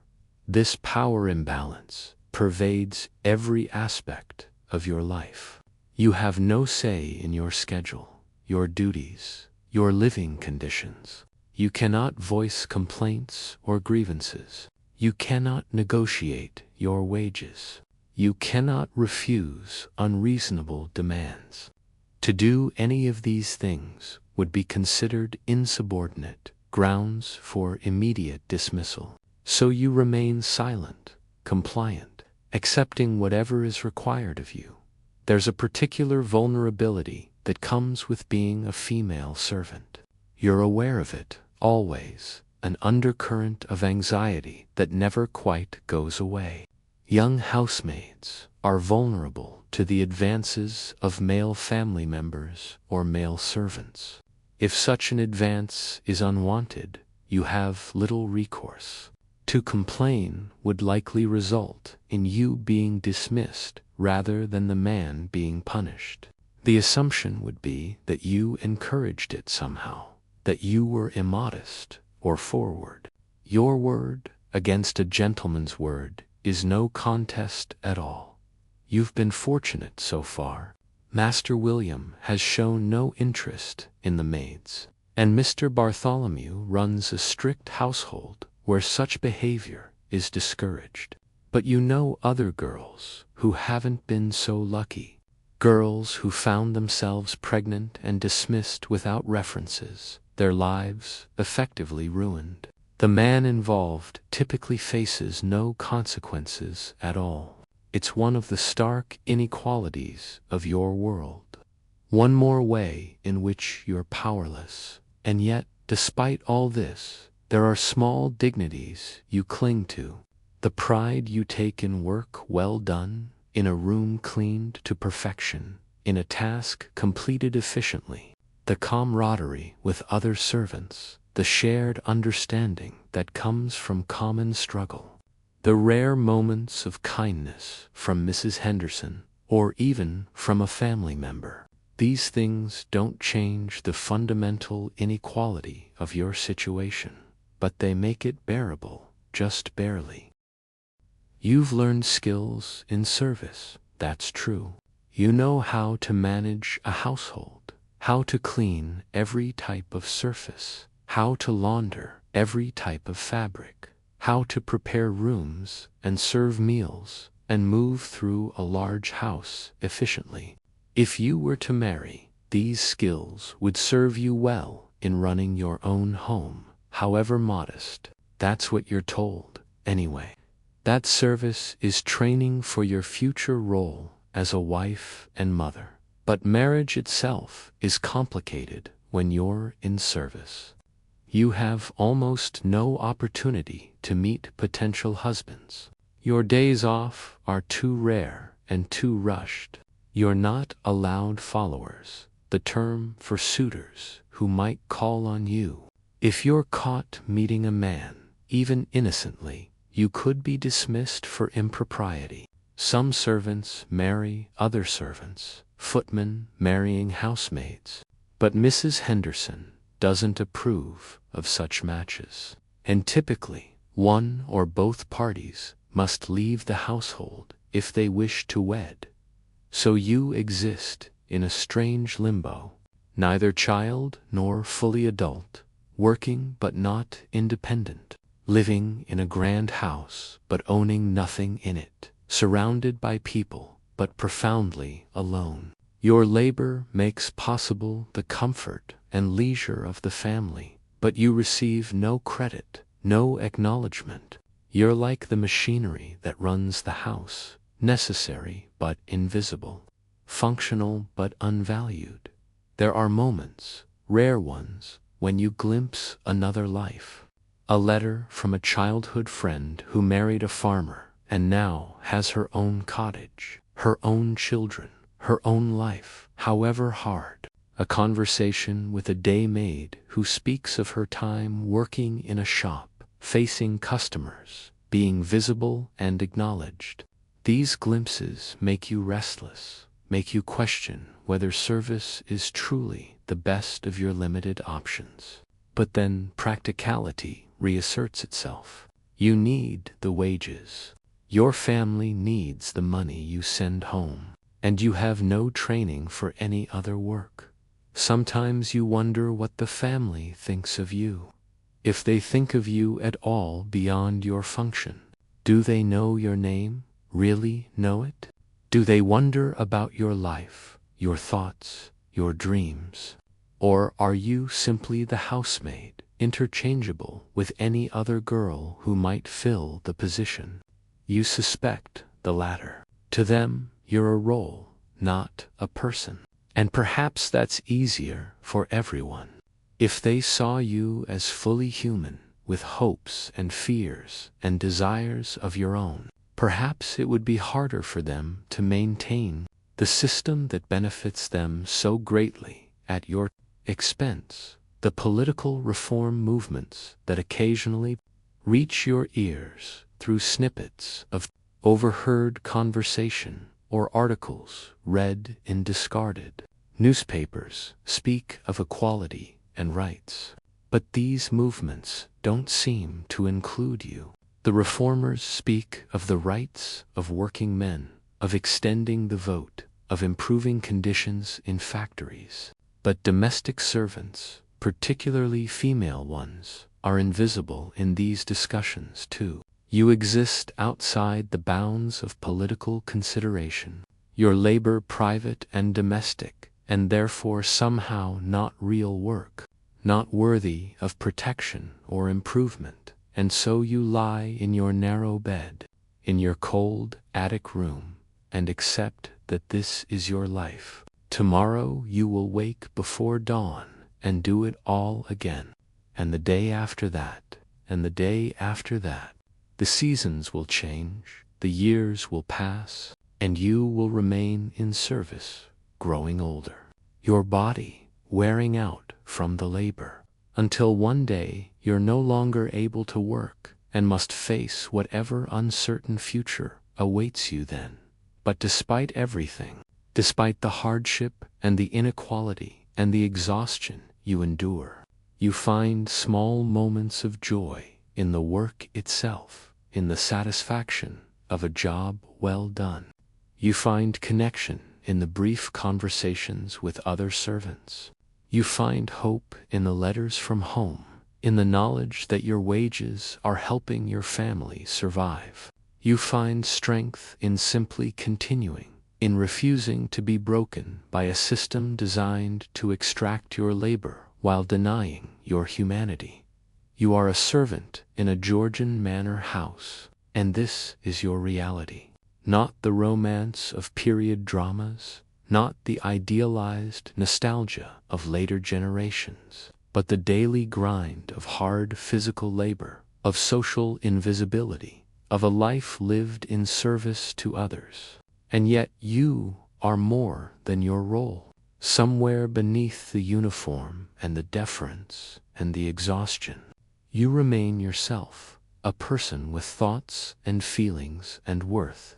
Even if no one around you acknowledges it, your thoughts gradually slow as exhaustion finally overcomes the restless anxiety that often keeps you awake despite your tiredness. The attic room settles into deeper quiet. Agnes's cough has stilled. Martha's breathing has become regular and deep. Even Mary beside you has stopped shifting and lies motionless in sleep. The darkness is complete now, the small window showing nothing but the black of a moonless night. Winter is coming, and the nights grow longer, which means more hours of darkness, but also more work, more fires to tend, more cold to battle, more demands on your already depleted energy. But for now, in this moment, there is only stillness. The house beneath you has finally fallen silent. The family is asleep in their comfortable beds, their rooms warm from the fires you built, their sheets smooth from your ironing, their chamber pots empty and clean. They sleep peacefully, untroubled by thoughts of the work that makes their comfort possible, unaware of the girl in the attic who made it all happen. You can hear the house itself now. The small sounds that emerge only in deep night, the creak of timber settling, the whisper of wind finding its way through gaps in the eaves, the distant sound of the stable clock striking 11, its chimes muffled by distance and walls. Somewhere far below, a door closes softly, probably Mr. Bartholomew making his final rounds, ensuring all is secure for the night. He's dedicated to his duty, you'll give him that.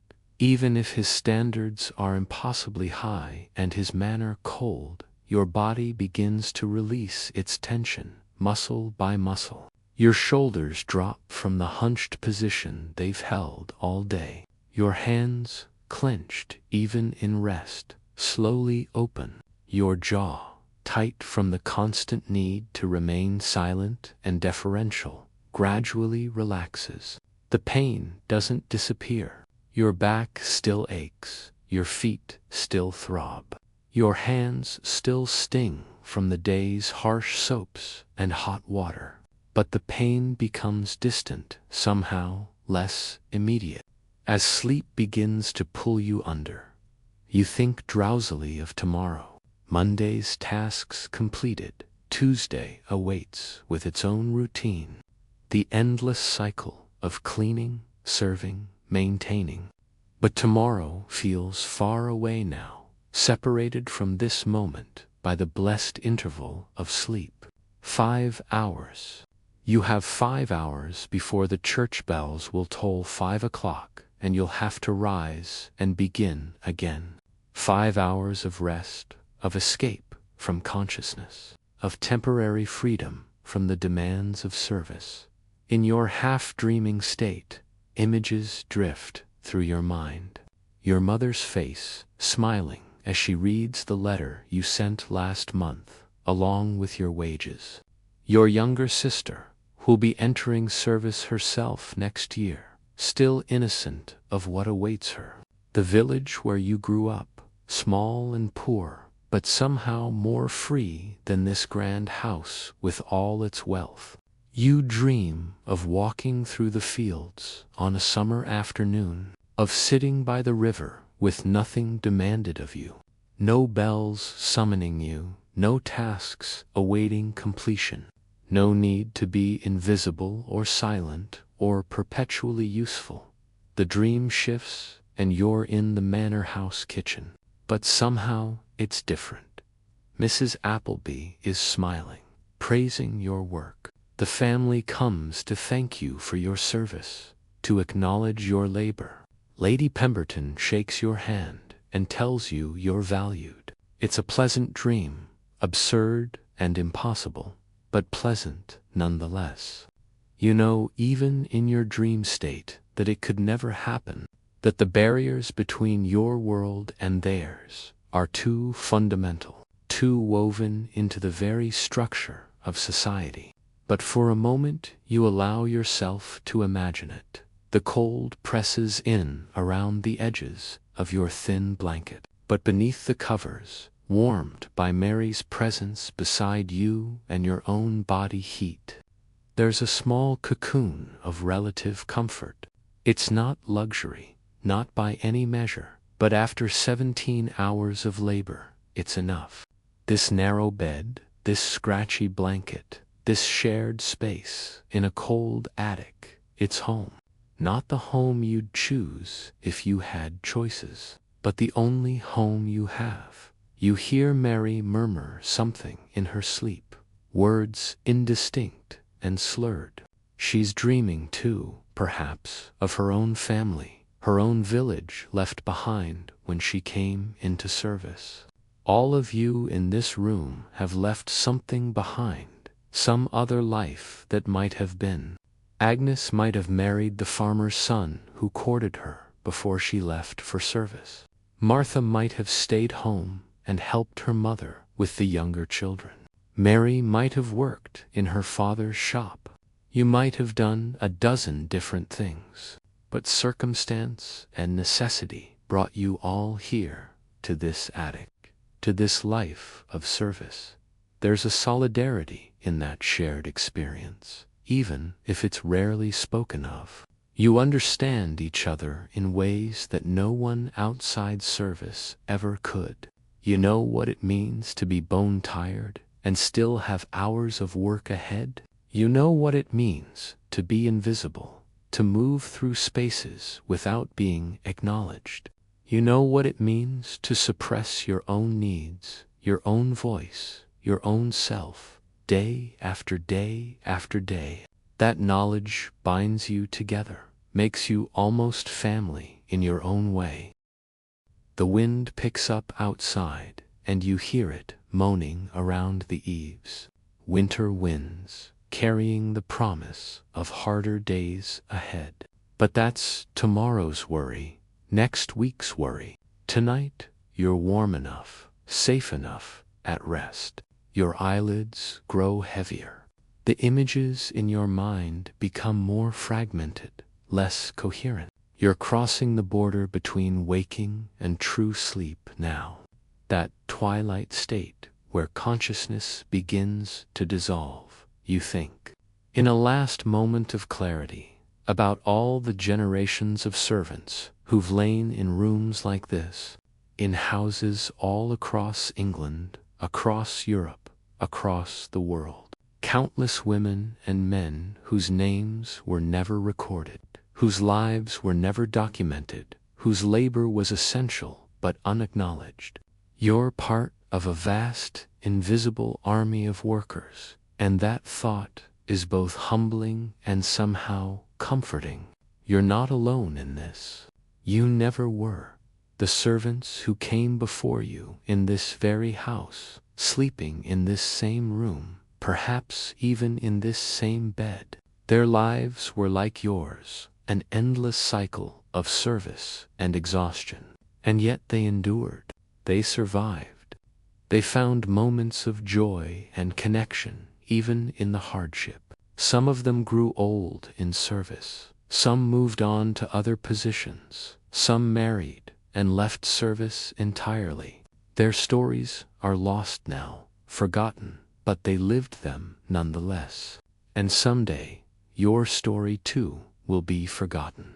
But right now, in this moment, you're living it. That has to mean something. Your breathing slows, matching the rhythm of Mary's beside you. Your heart rate decreases. Your body temperature drops slightly as sleep takes you deeper. The pain in your muscles fades to a dull background sensation. Your mind releases its grip on consciousness, on worry, on planning, on the constant vigilance that defines your waking hours. You let go. You surrender to sleep, and in that surrender, there's a kind of peace. Not the peace of a life well lived, or of justice achieved, or of dreams fulfilled, but the simple peace of rest after labor, of horizontal stillness after vertical motion, of silence after noise. It's a small peace, a humble peace, but it's yours. No one can take it from you. Not Mrs. Henderson with her criticisms, not Lady Pemberton with her demands, not the system that traps you in service. These few hours of sleep belong to you alone. The darkness deepens. The house settles further into its nighttime quiet. The last embers of the kitchen fire glow faintly far below, the last remnant of warmth in the great cold house. And you sleep dreamlessly now, deeply, the sleep of the exhausted but the living. Tomorrow will come with its demands, its labor, its struggles. But tomorrow is not now. Now there is only this, the rough blanket against your cheek, the warmth of another body beside you, the sound of breathing in the darkness, the blessed absence of consciousness. You've survived another day in service. You've endured, and that endurance, that simple continuation in the face of hardship, is its own quiet victory. Not celebrated, not acknowledged, not rewarded, but real nonetheless. Rest now, as those Georgian servants once did, exhausted but enduring. Tomorrow is another day of service, another day of being invisible, another day of making possible the comfort of others while receiving little comfort yourself. But tonight, you've survived. You've made it through. And sleep, sweet sleep, is your only reward, your only respite, your only moment of true freedom. The attic is silent except for breathing, for women sleeping, for lives paused in rest, for servants who will wake in darkness and do it all again. But that's hours away yet. Hours of peace, hours of escape, hours of blessed unconsciousness. Let the world turn without you for a little while. Let the house stand without your labor. Let tomorrow wait. Your last conscious thought is barely a thought at all, just a whisper of awareness fading into nothing. You're warm enough. You're safe enough. You're at rest. And that, for now, is everything. The cold stone walls of the manor house hold you in their embrace. Not comforting exactly, but familiar. This is your world. This is your life. And in the morning, you'll face it again with whatever strength you can muster. But morning is not now. Now is sleep, deep and dreamless and dark. Now is rest, earned through 17 hours of labor. Now is peace, however temporary, however fragile. You've earned this moment.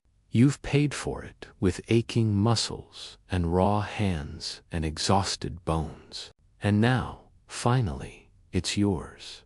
The church clock strikes midnight, the sound distant and soft, muffled by layers of stone and timber and the thick blanket of night air. A new day has technically begun, but you don't hear it. You're already gone, lost in sleep's embrace, your consciousness suspended, your body finally allowed to rest.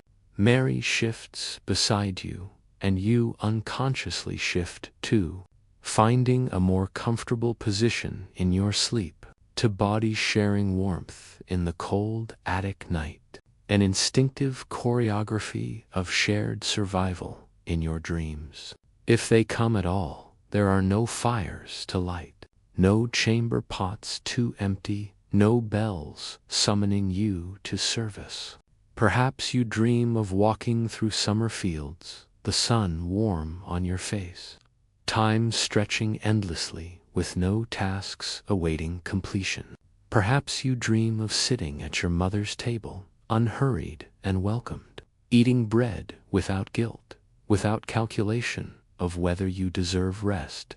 Perhaps you dream of nothing at all, your mind too exhausted even for the theater of sleep, simply existing in blessed blankness. The house around you continues its own life even in sleep.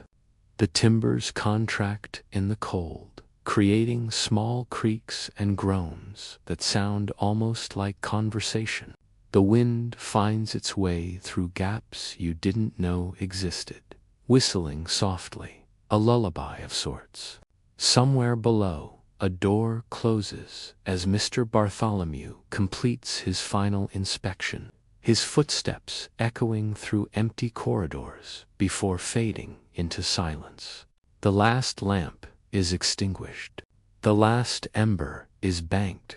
The great house settles into its nighttime stillness, a living thing that breathes more slowly now, resting as even houses must dot in your shared attic room. The four of you sleep in different rhythms. Agnes coughs occasionally in her sleep, a wet, concerning sound that she's tried to hide during the day. Martha, the youngest, sometimes whimpers softly, dreaming perhaps of home or of the scoldings she's received. Mary breathes deeply and evenly beside you, her warmth a gift you've learned not to take for granted. And your body finally releases the tensions it's held all day. Your clenched jaw relaxes, your hunched shoulders drop, your hands, curled into protective fists, even in sleep, slowly open. The cold remains, of course. It never truly leaves this attic. Even now, in sleep, you're aware of it at some level. The way it presses against your back, the way it makes your nose cold, the way it creeps in at the edges of your thin blanket. But your body has learned to manage it, to conserve heat, to find warmth in the small cocoon you've created. This is one of the many skills service has taught you, practical knowledge that has nothing to do with the tasks you perform, but everything to do with survival in the family quarters below. They too are sleeping, but how differently. Lord Pemberton, in his massive four-poster bed with its thick curtains and feather mattress, the sheets you warmed still holding heat, the fire you built still glowing faintly in the grate. Lady Pemberton in her adjacent chamber, her hair in papers, her face slathered with expensive creams, sleeping the sleep of someone whose greatest concern is which dress to wear tomorrow. The children in their beds, warm and safe, their futures assured by birth and wealth, never questioning whether they'll have enough to eat or a place to sleep. The distance between your attic and their chambers is more than just floors and staircases. It's the distance between two entirely different experiences of life, two different understandings of what it means to be human in this world. They sleep peacefully because you exhausted yourself ensuring their comfort. They wake refreshed because you rose before them to prepare their world. This is the exchange, though no one speaks of it in these terms. Your labor for their leisure, your invisibility for their ease, your exhaustion for their comfort. But in this moment, in the deep heart of the night, those distinctions matter less. Sleep is the great equalizer. Rich and poor, master and servant, all of you are unconscious, vulnerable, human. Your dreams, should you have them, are no less vivid than theirs. Your need for rest is no less legitimate. Your body's repair work in sleep is no less essential. In the democracy of darkness, you are all simply people, breathing, dreaming, existing, that hours pass in that strange way they do in deep sleep, where time becomes meaningless. Minutes and hours blend together, unmarked and unmeasured. Your body does its work, repairing muscles torn by the day's labor, processing the meager food you consumed, storing what energy it can for tomorrow's demands. Your mind processes the day's experiences in whatever mysterious way minds do, filing away memories, releasing tensions, preparing for the next cycle outside. The night world continues its own routines. An owl hoots from the great oak near the stables. A fox crosses the lawn on its way to raid the henhouse. The stars wheel slowly overhead, indifferent to the human dramas playing out below. The moon, if there is one tonight, casts its silver light on the frost beginning to form on grass and stone alike. Nature continues its ancient patterns, older than the house, older than the family, older than the very concept of service. And still you sleep deeply now, your breathing synchronized with Mary's beside you, two hearts beating in the darkness, two lives paused in rest. The worst of your exhaustion begins to ease, though it will never fully dissipate. But this respite, these few hours of unconsciousness, they are precious beyond measure. They are your own. No one can take them from you. No bell can summon you. No task awaits. For these hours, you belong to yourself alone. If you could observe yourself from outside, you might be struck by how young you look in sleep, how the lines of worry smooths from your forehead, how the tension leaves your mouth. In waking hours, you've aged beyond your 20 years, hardened by labor and stress into premature adulthood. But in sleep, you look your age again, vulnerable and soft. Still the girl who left her village 5 years ago, with hope and fear mixing in equal measure. The darkness deepens toward its furthest point, that hour between midnight and dawn, when the world seems most still, most silent, most separate from the demands of day. This is when sleep is most profound, when rest is most complete, when the body and mind sink to their deepest recovery. You're there now, in that deepest place, beyond dreams, beyond awareness, simply existing in the pure state of rest. And then, imperceptibly, at first, the night begins its slow turn toward morning. The darkness, if you could measure it, becomes fractionally less absolute. The stars begin their gradual fade. The birds, those earliest risers, begin to stir, though their songs won't start for hours yet. The world prepares for another cycle, another day, another revolution of the great wheel. But you don't know this yet. You're still deep in sleep, still wrapped in that blessed unconsciousness. And you will stay there for a little while longer, gathering what strength you can. Because soon enough, far too soon, the church bells will toll 5 o'clock, and you will wake, and you will rise, and you will dress in the darkness. and you will descend the narrow stairs. And you will light the fires, and carry the water, and empty the chamber pots, and serve the family, and clean the rooms, and wash the dishes. You will do it all again and again and again, because this is your life, this is your reality. This is what service means, but not yet, not now. Now there is only sleep, deep and dark and necessary. Now there is only rest, hard-earned and precious.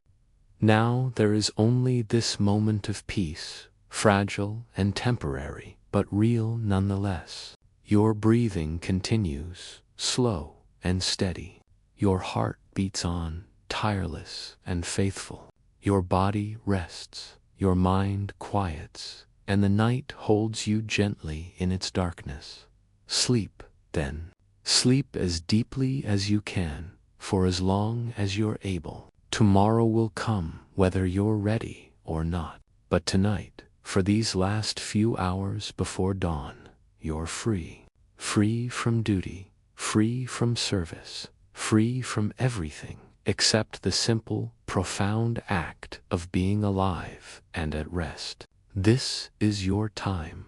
These are your hours. And no one, not Mrs. Henderson with her keys, not Lady Pemberton with her demands, not even the house itself with all its bells and requirements, can take this from you. Rest now, as they once did, wrapped in quiet resilience. The darkness protects you. The night holds you. Your fellow servants sleep beside you, sharing this small refuge from the demands of day. You have survived. You have endured. And tomorrow you will do it all again. But that is tomorrow's burden. Tonight there is only sleep, deep and dark and merciful.